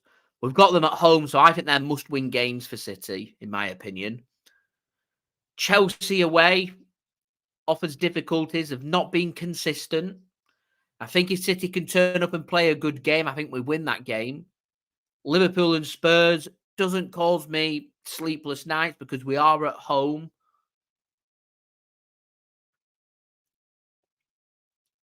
However, that Villa away match could be the most difficult of all of them. Poor giveaway from Ederson. Ryan Christie goes with a cross. And Kirkheads gets forward. As I said, defenders starting to get forward here for Bournemouth is the difference. They're committing more men forward. Try and find more support for Dominic Solanke. It was what I was saying in my preview. They need Bournemouth. They need to find ways to get their attacking players involved in this game. They haven't.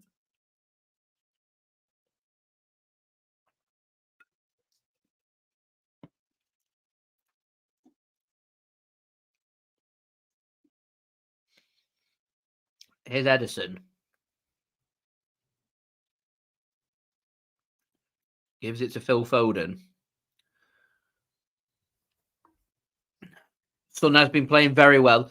I'll be honest, I think that Spurs game offers more complications to City than Liverpool. We know what to expect from Liverpool. We know what they're going to do. We know what we need to do to win that game. Liverpool know what they need to do. So it'll be a very closely fought game. With Tottenham, new manager, doing really well. Be difficult.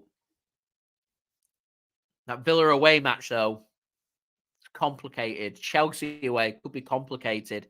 I sit here and confidently say I'm looking for 10 points from them games, but equally, we could go on a 4-game streak of not winning a game. So we need to turn up and play well. We've got the job done at the moment here. We've got a Champions League match against Young Boys. Win that, get the job done, and move on to Chelsea. And I think that's what Pep's thinking with Erling Haaland here. Haaland will start again against Young Boys. If City can go out there and grab another 3 goals inside 45 to 60 minutes, Haaland will come off again. And that's how they're going to rotate this. I wouldn't be surprised to see Haaland rotated for that match against Young Boys. City just want to get that tied up. The advantage that we want is heading into our final 2 games in the Champions League. We want to be rotating, not needing to win any of them games. Walker into the penalty area, tries to cross it, caught by Radu in goal for Bournemouth. As we're now 34 likes away from 100 likes, so any help towards that would be much appreciated. Bournemouth's intensity and Bournemouth's distribution has been much better second half. I want to say they've got to grips with the game better, but the 3-0 down, you can't afford to be 3-0 down away from home in the first half before you get to grips with the game. You're not going to get anything. It's not going to happen. 54 minutes in here at the Etihad. City lead by 3-0 against Bournemouth. Bournemouth go with an early ball over the top, cut off well by Manuel Akanji. I think I'd like to see City in the next 10, 15 minutes potentially look towards the likes of Rico Lewis getting some minutes. Kalvin Phillips coming on and getting some minutes. Start just to get their legs going, because when we get round to full rotation, potentially for these Champions League games coming up after the next international break, could be quite important, and it could be needed if we end up picking up any niggling little injuries or we need to rotate here or there. As Bournemouth look to try and play a ball forward, and it's cut off really well by John Stones. Better intensity from Bournemouth, better going forward, creating ideas. It's caused City problems. It's not been the best 10 minutes for Manchester City.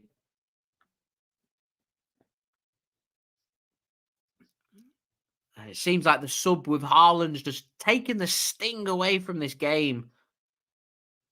Of course, it helps with City being 3-0 up that they don't really need to get going. And it may just take a Bournemouth goal to wake Manchester City up. But at the moment, I want City to keep a clean sheet. I want City just do a professional job and get the job done here.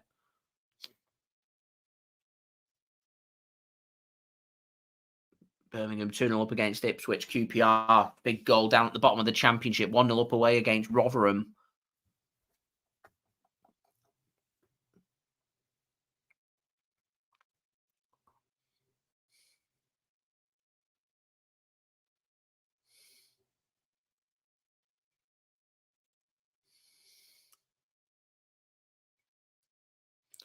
Max Aarons tries to get the ball forward, comes off the foot of Jeremy Doku and out for a throw into Bournemouth just next to their own penalty area on the Bournemouth right-hand side, the Manchester City left-hand side.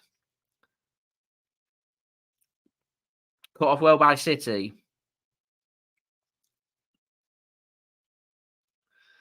It's a good ball into space. Foden drops deep, receives the ball, gives it to Doku. First chance for Doku here. Second half to make something happen. Takes his man on and drills the ball across and gets Manchester City's 10th corner of the game. Zabarini is making the interception for Bournemouth.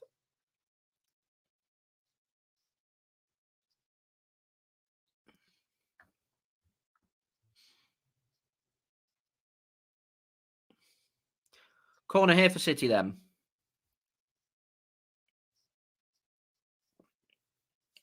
Julian Alvarez to take. Goes short. Jeremy Doku receives. Drives himself into the penalty area. Drills a ball across. Takes a touch and the shot comes in. Kovacic it was. And it goes just over the top of the crossbar there. Best chance for Man City in this second half and better.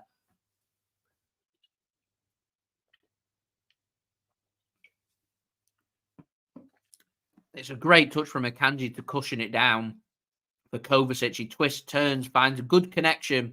It's too much on it. Difficult chance. Could have been Kovacic's first goal, but it doesn't happen. May not have to wait long, though. City already find 3 goals inside an hour here at the Etihad. Is City once more coming forward now? Bernardo to Kyle Walker. First time I've mentioned Bernardo in the second half at the moment. It shows you how well Bournemouth has done so far in the second half. Already had a goal disallowed. And didn't quite work there for City. And Radu can make an interception. Chris said just rewatched the Haaland incident first half. He rolled his ankle on the replay. When did he do that? He didn't look like he was limping at any point. I wonder if City just taken off as a precaution. As I said, he's not really been rotated for City so far this season. And big games coming up, and he'll be playing for Norway during the next international break as well. There's no real chance for us to rotate him. We're 3-0 up at half time. The job's done. Take him off. As I said, I wouldn't be surprised to see him not start against Young Boys just to give him that little bit of rest. But we should have enough about us without Erling Haaland to be taking on the likes of Bournemouth and Young Boys at home and beating them, in my opinion. Here's Nathan Ake. Plays a ball to Jeremy Doku.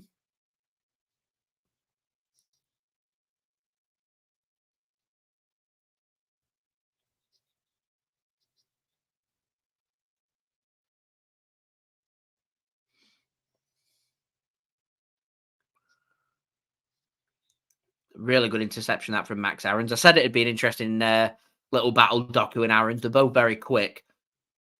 In the end, Max Aarons comes out on top. Bournemouth go the long ball forward, intercepted by Manchester City. Just giving the ball away too much there, Bournemouth. Brentford found an equaliser against West Ham. I must have missed him limping. I didn't see him at any point limping. Was it late in the first half?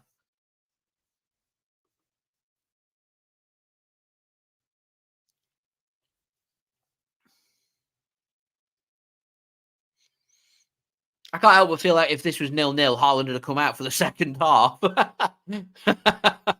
is where I stand on this one. It didn't seem to be any concern anywhere. 100% it'll be precaution. As I said, he might not start against Young Boys. That game will be a precaution. He'll be on the bench, ready to go. Right at the whistle. Hopefully, just something. Nothing rather than something for Erling Haaland. Bournemouth, that's a lovely flick. And a shot comes in and it's off the post. It was Solanke, I think, with a shot. Again, goal disallowed for Solanke. They hit the woodwork. Warning signs for Manchester City. If they want to keep hold of their clean sheet, warning signs. On the hour mark. Not really looked the same since Haaland came off for City. Not got going. Coasting. That's what they're doing. Coasting. In the penalty area once more, Bournemouth here. As I said, it's a good chance for City's goal difference. Go out and score 4 or 5 goals. Put pressure on everybody else. Arsenal, let's not forget, sit second before this game got underway because they had a better goal difference than us. Goal difference could be crucial come the end of the season. And when you're 3-0 up in a match, it's a good chance to keep pushing and keep going. Heads are down.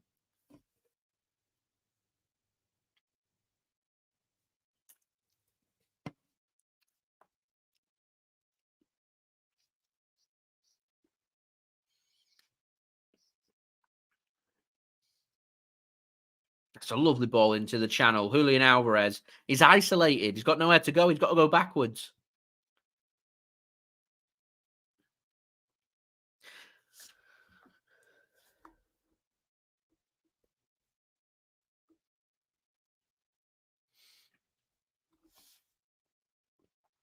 "62 minutes in here. 3-0 Manchester City lead. Here's Nathan Ake. To Jeremy Doku. Ake once more.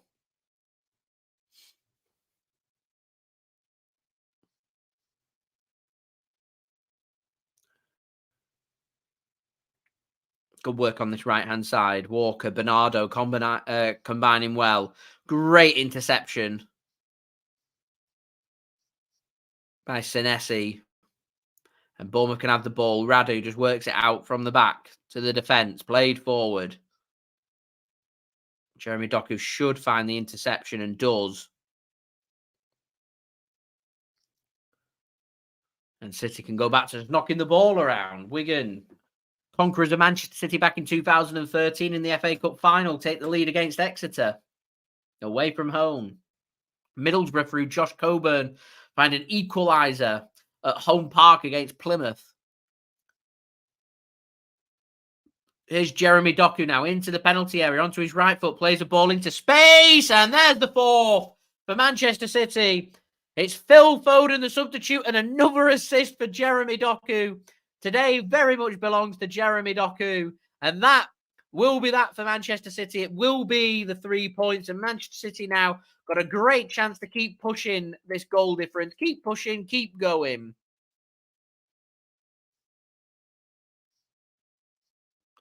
It's great from Doku. Phil Foden, he's not going to have an easier goal all season, is he? 6 yards out at his feet. Strokes it home as easy as you like. Tucked away.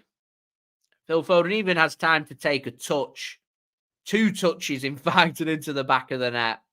And that's the advantage you have when you're 3-0 up. Bournemouth chasing the game. Defence, not there. That's 0-0. That goal doesn't happen. You surround Phil Foden out. There's space there inside the penalty area. Takes 2 touches. Bit lackadaisical from Kelly. Keeper stands no chance. 6 yards out. Bam. 4-0. 3 points then for Manchester City. Do we rotate more now? Do we keep pushing? What do we do?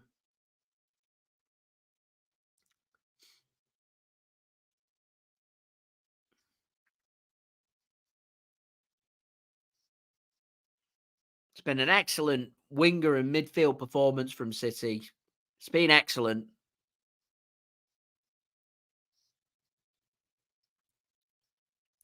And there's City then into midfield once more.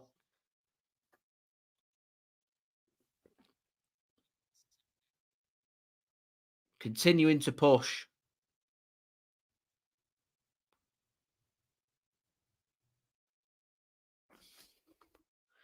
Jeremy Doku is just different gravy.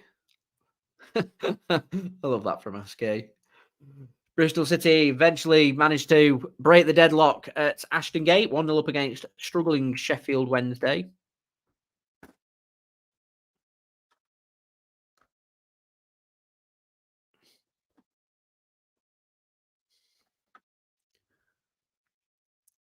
Man City completely dominated this game. It's been a bit of a scrappy second half. I think Bournemouth are unlucky not to come away with a goal in the first 15 minutes. They haven't. City have taken a little while to get going and adapting with not having Erling Haaland on the pitch. Fully adapted to that. as Man City now preparing to make more changes, rotating the squad into the penalty area again on the right-hand side. Bernardo dodges 2 challenges, works it to Doku. Here's Rico Lewis. I've not seen Rico Lewis come on. When did he come on? Oh, sorry, it was Nathan Ake. It was the hair. It's a small screen. Let me off. It's the hair. Kalvin Phillips. Rico Lewis is going to be coming on. Matheus Nunes and Kalvin Phillips all coming on for Manchester City.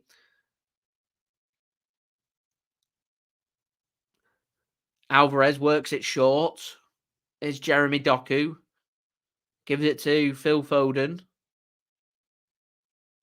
And just caught by the keeper. To be fair, on my small screen, it's quite easy to get some of the players mixed up. Foden and Mateo Kovacic, again, more players have got similar haircuts. It's hard to differentiate.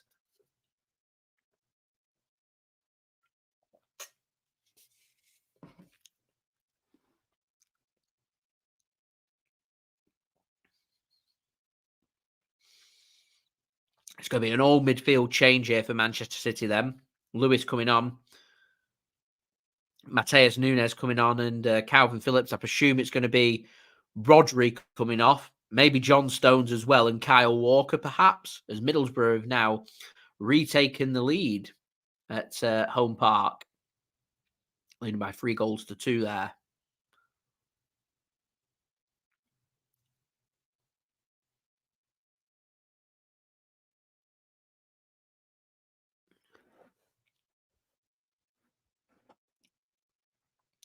Here, City driving forward. But Bernardo might have wanted a shot there. Chooses against it. Foden just works it to the right-hand side. And before these subs come on, it could get even better here for Manchester City, probing a 5th.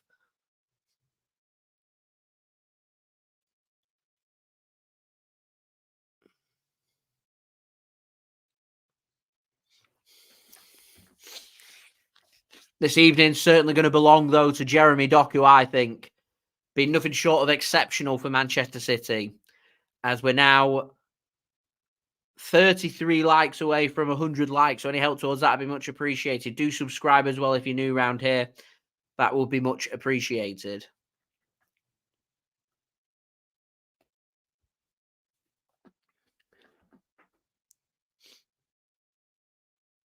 And Julia happy with Phil Foden. Josh, thanks so much for tuning in. Happy with Manchester City with the 3 hearts and the 3 trophies, treble winners, of course. Ball gets played across the box then from Bournemouth. Nobody there. And City can come forward. Thank you very much, John. Here's Jeremy Doku. City still getting 4 players forward. Hopefully we're going to keep Doku on because I don't think Doku's done here. He's got more goals and assists in him. Really has. It's frightening his potential and just how good he could be. Pep mentioned midweek about him and his attitude being spot on. He's always listening, always learning. He's getting even better and he's already got the quality. Bolton have now gone 3-0 up against Solihull Moors at home. That'll be them into the second round of the FA Cup. Wimbledon as well, final up against Cheltenham. That'll be them into the second round and into their name into the hat. 70 minutes in then. City still haven't had a chance to make them substitutions, but a free kick given to Bournemouth, and that may just allow time for these substitutes to come in and see who is going to come off. Bournemouth preparing their own subs as well. Manchester City are going to go first. John Stones is going to come off and Rico Lewis is going to come on. No surprise there.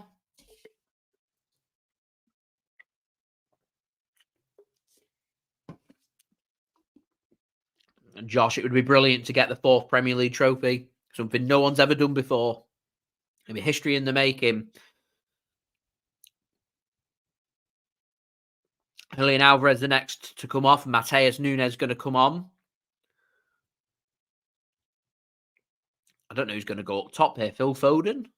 Maybe? And finally, we're going to see Rodri come off. 20 minutes rest for Rodri. Kalvin Phillips is going to be the one that comes on. So Jeremy Doku does stay on. I thought it might have been Kyle Walker maybe getting rotated.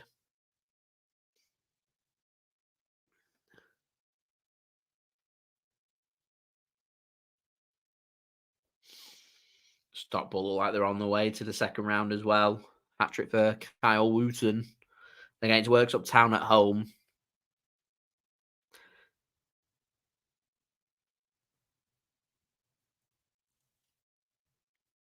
A couple of substitutions being made by Bournemouth as well here.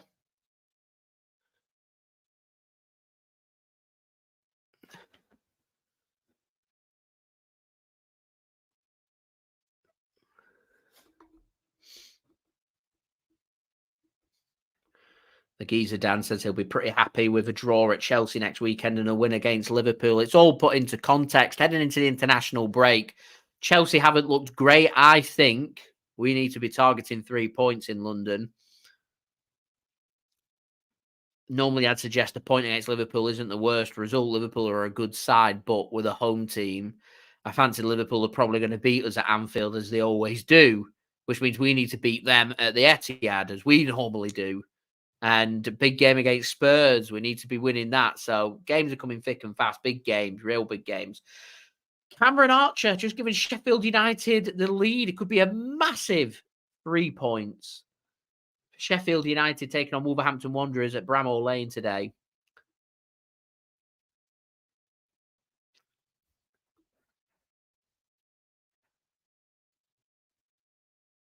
Confirmation of them substitutions then for Bournemouth. It was Tavernier that came off along with Phillip Billing, who was on the yellow card.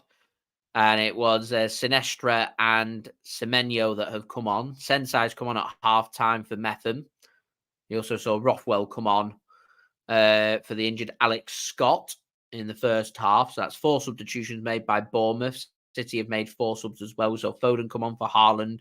Matheus Nunes has just come on for Julian Alvarez. Rico Lewis has come on for John Stones and Kalvin Phillips on for Rodri. So 1 more substitution available for City. I'd like to see Oscar Bobb get some minutes. So that might be Doku coming off sooner rather than later.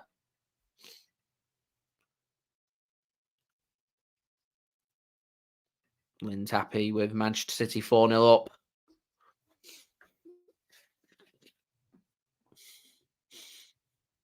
So a rough little patch coming up for City that they need to weather. As I said, there's Champions League games sandwiched in between all these big games. Young Boys at home, RB Leipzig at home.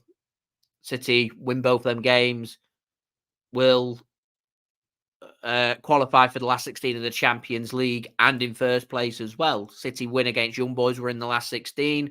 We avoid defeat against Leipzig. That will be Manchester City in first place as well. Bournemouth in here. Chance for their goal. And there it is. 4-1. No clean sheet for Ederson.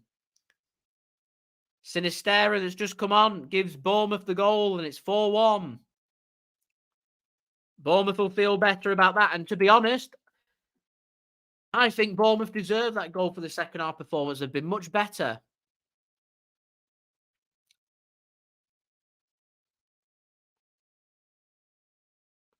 It's Max Aarons that plays the ball across. There's going to be a couple of checks here for offside. And Max Aarons, I think, is onside. I'd like to see a replay of that ball across to Sinestra. So good finish. As Brentford's just gone ahead against West Ham. So great finish past Ederson. Avoids the challenger, Kyle Walker. So good, tidy finish from Bournemouth. Yeah, they're checking for offside now. I said there'd be 2 checks for the offside. They look tight. It's not Max Aarons. Yeah, I said it was the ball across to Sinestra. I'd like to see. So they're going to work it on where the ball is because the ball looks like it's ahead of Nathan Ake's foot, but I've not got a clear image of where the attacker is. Here we go. It looks offside, in my opinion.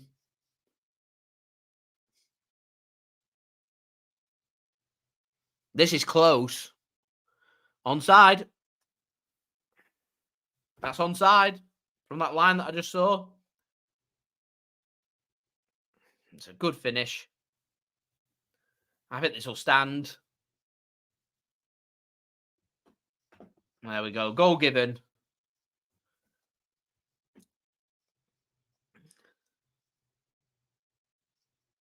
Sinistera it is with the goal.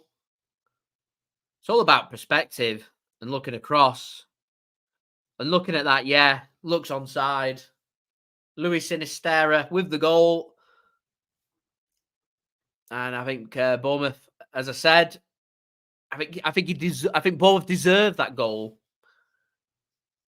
I don't think Man City have been at their dominating best second half.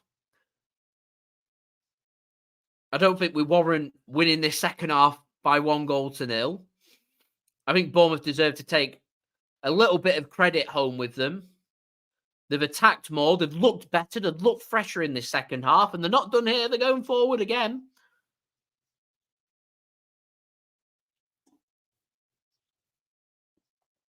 Manuel Akanji is back up and going for Manchester City, which is good news. He didn't stay down for long.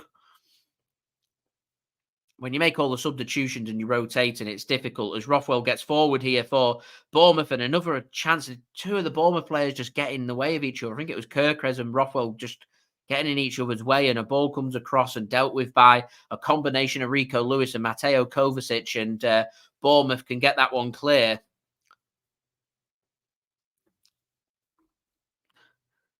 I like the comparison, John.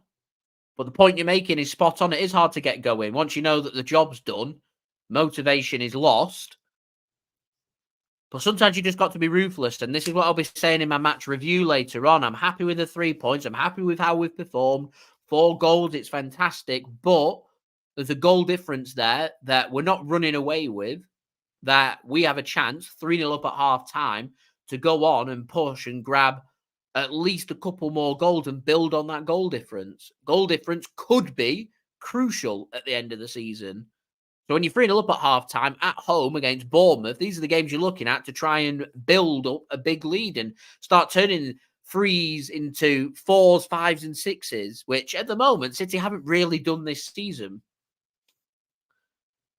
Mixed will be very happy. Preston just gone 3-1 up against Coventry. It's Milutin Osmajic that's just scored.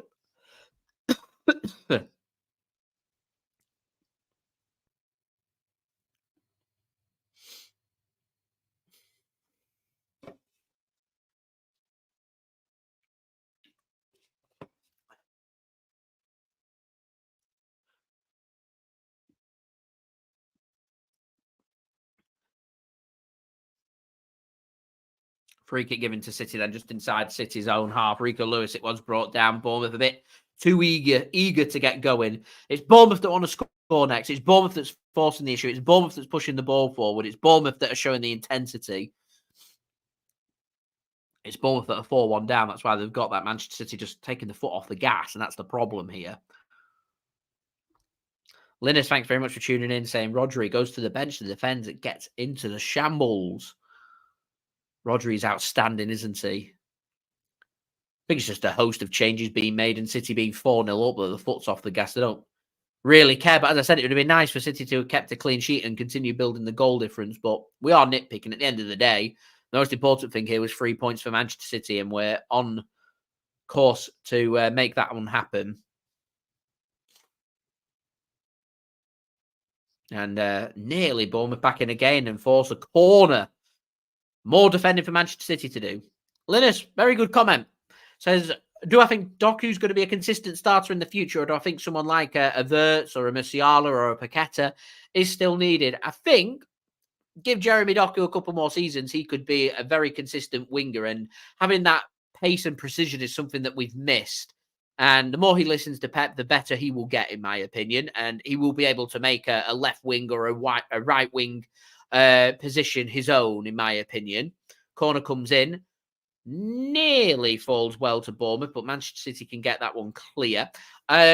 I do think we need more strength in numbers in midfield. I think we need more defensive cover, in particular when Kalvin Phillips leaves, which is where someone like Lucas Paqueta could be more useful for Manchester City. I do also have my concerns about Kevin De Bruyne coming back from injury.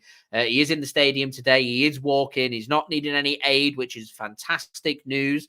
I still don't expect to see Kevin De Bruyne for at least a couple more months for Manchester City, if I'm honest. But the fact that we are seeing him and making appearances more and more is good to see. But I would like to see more strength in them attacking positions. And I don't think City will choose to add anyone creative to the midfield until Bernardo Silva leaves. And that is where I think the opening may be for the likes of Doku and Foden to become consistent starters for City. And that's where we may need to add more strength in depth into our midfield. I think Paqueta would be a good defensive cover to provide cover for the likes of Stones and Rodri and play further afield. You've got Kovacic that can help cover there. Alvarez has been fantastic playing in midfield as well. You just need that extra number, someone who can kind of pivot and go into that more attacking role. Do you go with one player who can do both, or do you go with two? And I think if Bernardo and Kalvin leave, I'd like to see a couple of midfielders added, and Paqueta would be my defensive option. Someone like a Musiala or a Wirtz would be a good offensive option, in my opinion. Oh, Josh, you need to convince him. Convince him away. Not on. Rightio then. 8 minutes plus whatever's to be added on here for Bournemouth to see if they can try and maybe get another goal back. Or maybe Manchester City can get their 4-goal lead back. We'll have to wait and see. 8 minutes to go until full time. Bournemouth coming forward. Manchester City rounds that one up and can get the ball clear.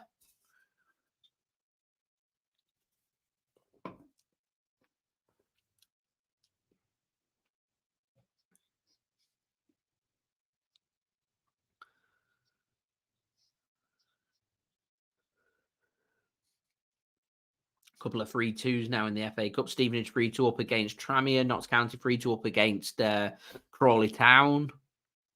Here's Bournemouth coming forward again inside the Manchester City half. A lot of this latter parts of the second half being played inside Manchester City's second half. And that's a brilliant, brilliant ball. I think it was from Doku again. And here's Bernardo. He's in.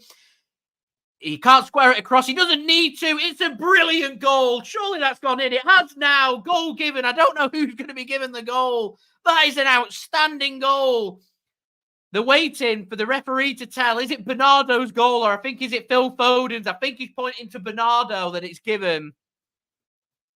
Is it Matheus Nunes? Who knows? It's 5-1 Manchester City. Let's have a look then. I think it's Bernardo's goal. And Manchester City once more ahead in this second half. Bournemouth caught on the counter-attack. Who's the one that's providing? Jeremy Doku. It's given to Bernardo Silva, so it'll be another assist. It does go over the line. It's why I was celebrating. Matheus Nunes takes it on the volley. He wanted his first goal for Manchester City. But it's Bernardo Silva. Lovely finish. Defender manages to scramble it clear, but it's over the line. 5-1. Doku assist again. Bernardo Silva with the goal. We need to talk about Jeremy Doku. The two Portuguese arguing whose goal is it. And it is Bernardo with the goal. Fantastic.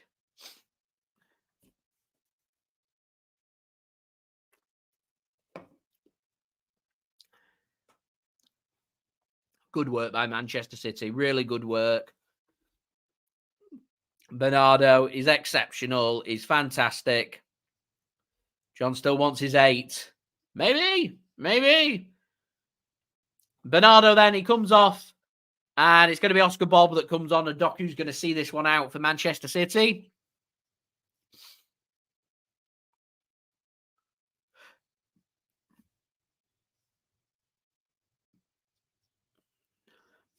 Comprehensive for City. Pressure over to Arsenal, over to Spurs. City's final sub is Bernardo going off and Oscar Bobb coming on. And Solanke comes off for Bournemouth in their final sub. And it's going to be Justin Kluivert, son of Patrick Kluivert, coming on.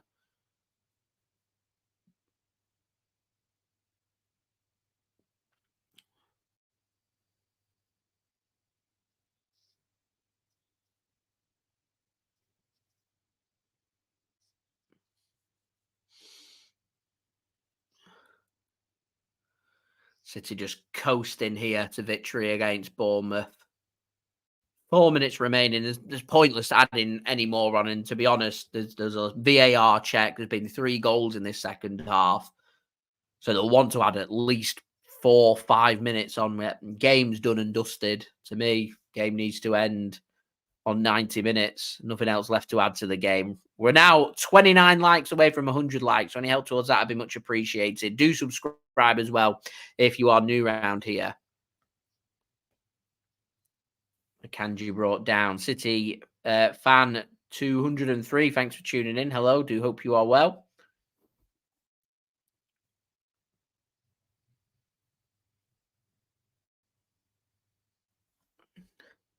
Jeremy Doku's just been unreal. I don't know if that assist on the back of Akanji is going to count or not. I'm not sure.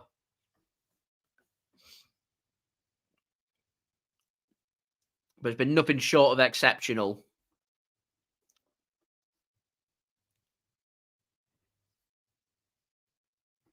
Yeah, they've counted it as an assist then for Akanji. So it does count as 1 goal and 4 assists for Jeremy Doku.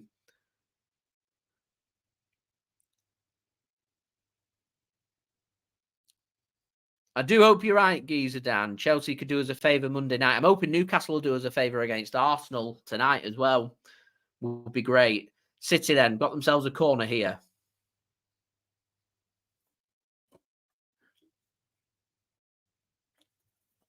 Brighton have got an equaliser. Ashley Young scored an own goal against Everton away.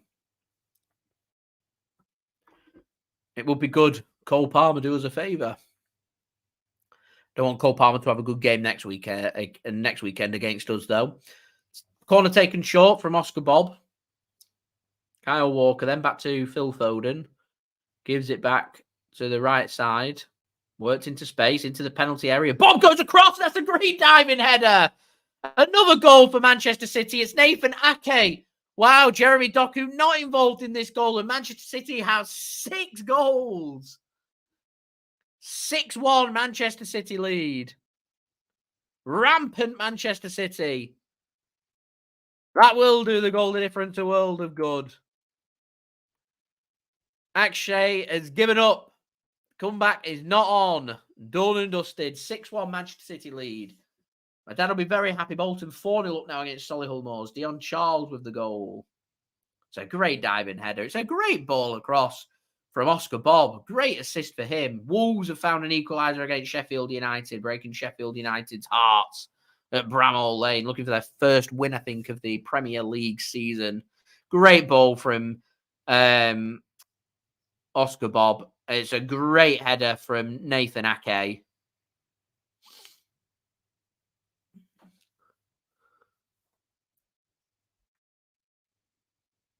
Nathan Ake, former Bournemouth man, of course. And we've now had 4 goals in this second half. Somehow, it's been a pretty flat second half. We've had more goals in the second half than we have in the first half.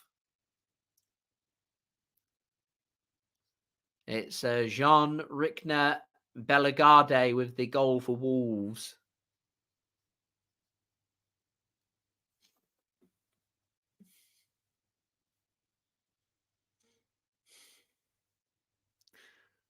Throwing for Manchester City then. 30 seconds remaining. John's still wanting his 8. So if City can grab another goal in the next minute or 2, maybe.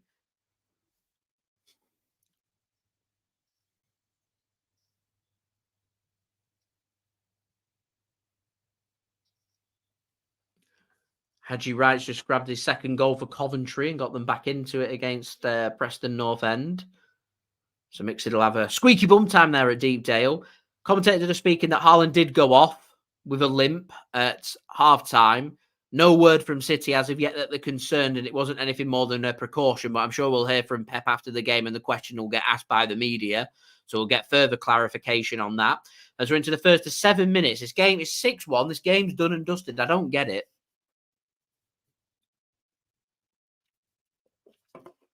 Run the risk of a serious injury. If there's a serious injury picked up in these pointless 7 minutes, it's just not needed. City try and thread a ball through to Foden, cut off by Bournemouth, and try and thread their own ball through here on the left-hand side. Here's Justin Kluivert. And a good block there by Oscar Bobb. Wigan 2-0 up now against Exeter. No surprise that Manchester City have awarded Jeremy Doku the man of the match, and I am going to join them with that. With my JSGC man of the match goes to Jeremy Doku today.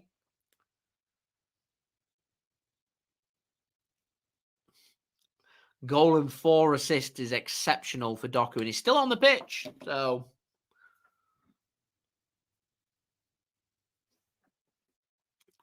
the first of 7 minutes done and dusted here. It should be a free kick for City. Referee says he's going to play the advantage instead. Nathan Ake goes down holding his ankle, looks in a bit of pain, but gets himself back up. He'll just try and run this off. Here is Jeremy Doku in the meantime into the penalty area. Good combination of passes from him and Oscar Bobb, and Jeremy Doku just being forced out wide.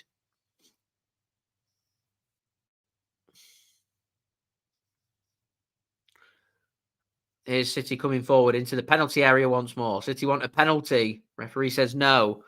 Bournemouth can get on with it, looking to try and push further forward, and City will just mop that one up, clear it out and out for a throw-in by Kalvin Phillips for Bournemouth. Good mop-up play that by Kalvin Phillips. 5 minutes remaining then of this game. Max Aarons to take the throw-in here for Bournemouth. City leading at the Etihad by 6-1. Don't forget, leave a thumbs up. That'd be much appreciated. We're now just 27 likes away from 100 likes. Any help towards that would be much appreciated. Do subscribe as well if you are new around here. Remember, social media links there in the description if you want to go and check out my Twitter and Instagram. Email also in the description too if you want to hit me up for any sponsorship for any videos or any general business inquiries. TikTok link also in the description if you want to go and follow me on there. Do leave your thoughts whilst the live chat is rolling. If you're watching this after the game, then do leave your thoughts in the comments below. Don't forget to like, comment, share, subscribe. Gone through all that with you guys. And it means I'll end the stream just as the full-time whistle does go so I can get on with my match review, which will be up within the hour. We have my word. Southampton just taken a very late lead at Millwall away. Ryan Fraser in the 93rd minute. John, thank you so much for your kind comment there, giving me the man of the match for providing us with the watch-alongs. We'll be back again Tuesday night. City taking on Young Boys of Bern as Ipswich continue their good form. 2-0 down against Birmingham. Wayne Rooney's Birmingham, of course, to make it 2-2. Marcus Harness it is with the goal with for Ipswich Town. John, happy with that one. Jeremy Doku just, first thing he's done wrong, runs it out of play for Manchester City with a slightly heavy touch. Too heavy of a touch and out of play. You can't believe it. Big smile on his face and then into anger and frustration for Jeremy Doku. What's he frustrated about? A goal and 4 assists. It's unbelievable. 4 minutes through here. 3 minutes remaining. Manchester City leading by 6-1. I'll repeat that for you guys if you've just tuned in. 6-1 to Manchester City. Here is Mateo Kovacic coming forward for Manchester City. Intercepted by Bournemouth, and they can come forward on the right-hand side. Max Aarons plays it down into the channel. He's got runners as Peterborough found an equaliser against Salford. Crystal Palace have just doubled their lead away from home against Burnley. Mitchell finding a goal for Crystal Palace.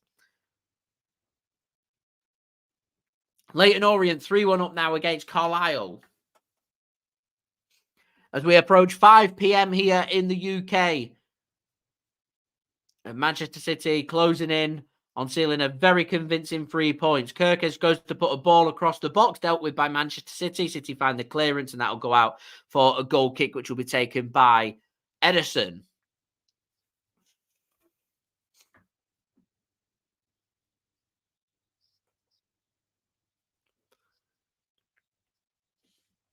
So City going to go top and pressure onto Arsenal. They face Newcastle, remember, in the evening kickoff in just over half an hour's time.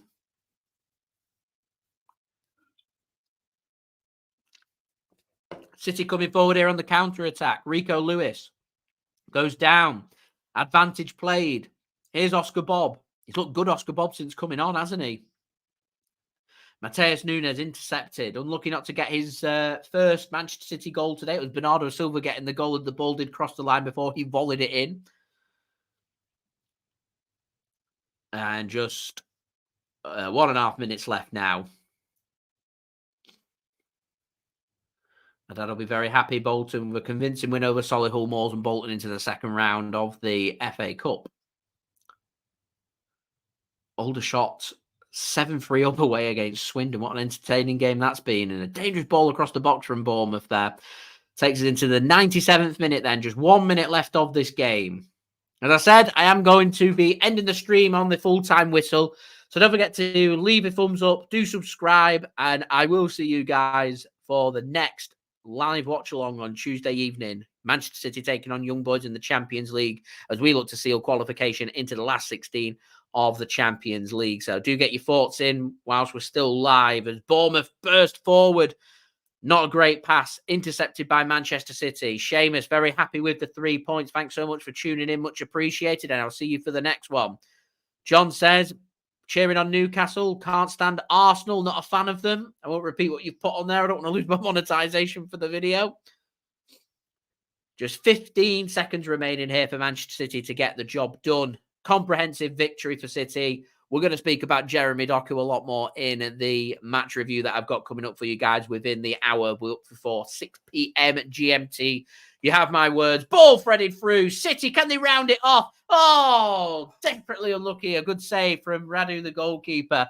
Could have been 7-1, but it wasn't. And Kovacic could have got his first City goal. It's not to be, but the full-time whistle does go. And Manchester City return back to the summit and await favours potentially from Newcastle and Chelsea this weekend. I will be back for another live watch-along. Champions League action Tuesday night. It's Manchester City taking on Young Boys of Bern to seal qualification into the last 16 of the Champions League. We will be back again next weekend for City's big away match against Chelsea with another live watch along for you guys to enjoy. So do subscribe if you haven't already, and I'll see you all again real soon. Thank you so much for everybody for watching. Thank you to everybody that's left a thumbs up, that's interacted with me today, and I will see you all for the next one. So I've been JSGC. Thank you everyone for watching. I hope everyone is safe and well. Peace. Ciao for now. Have a great weekend.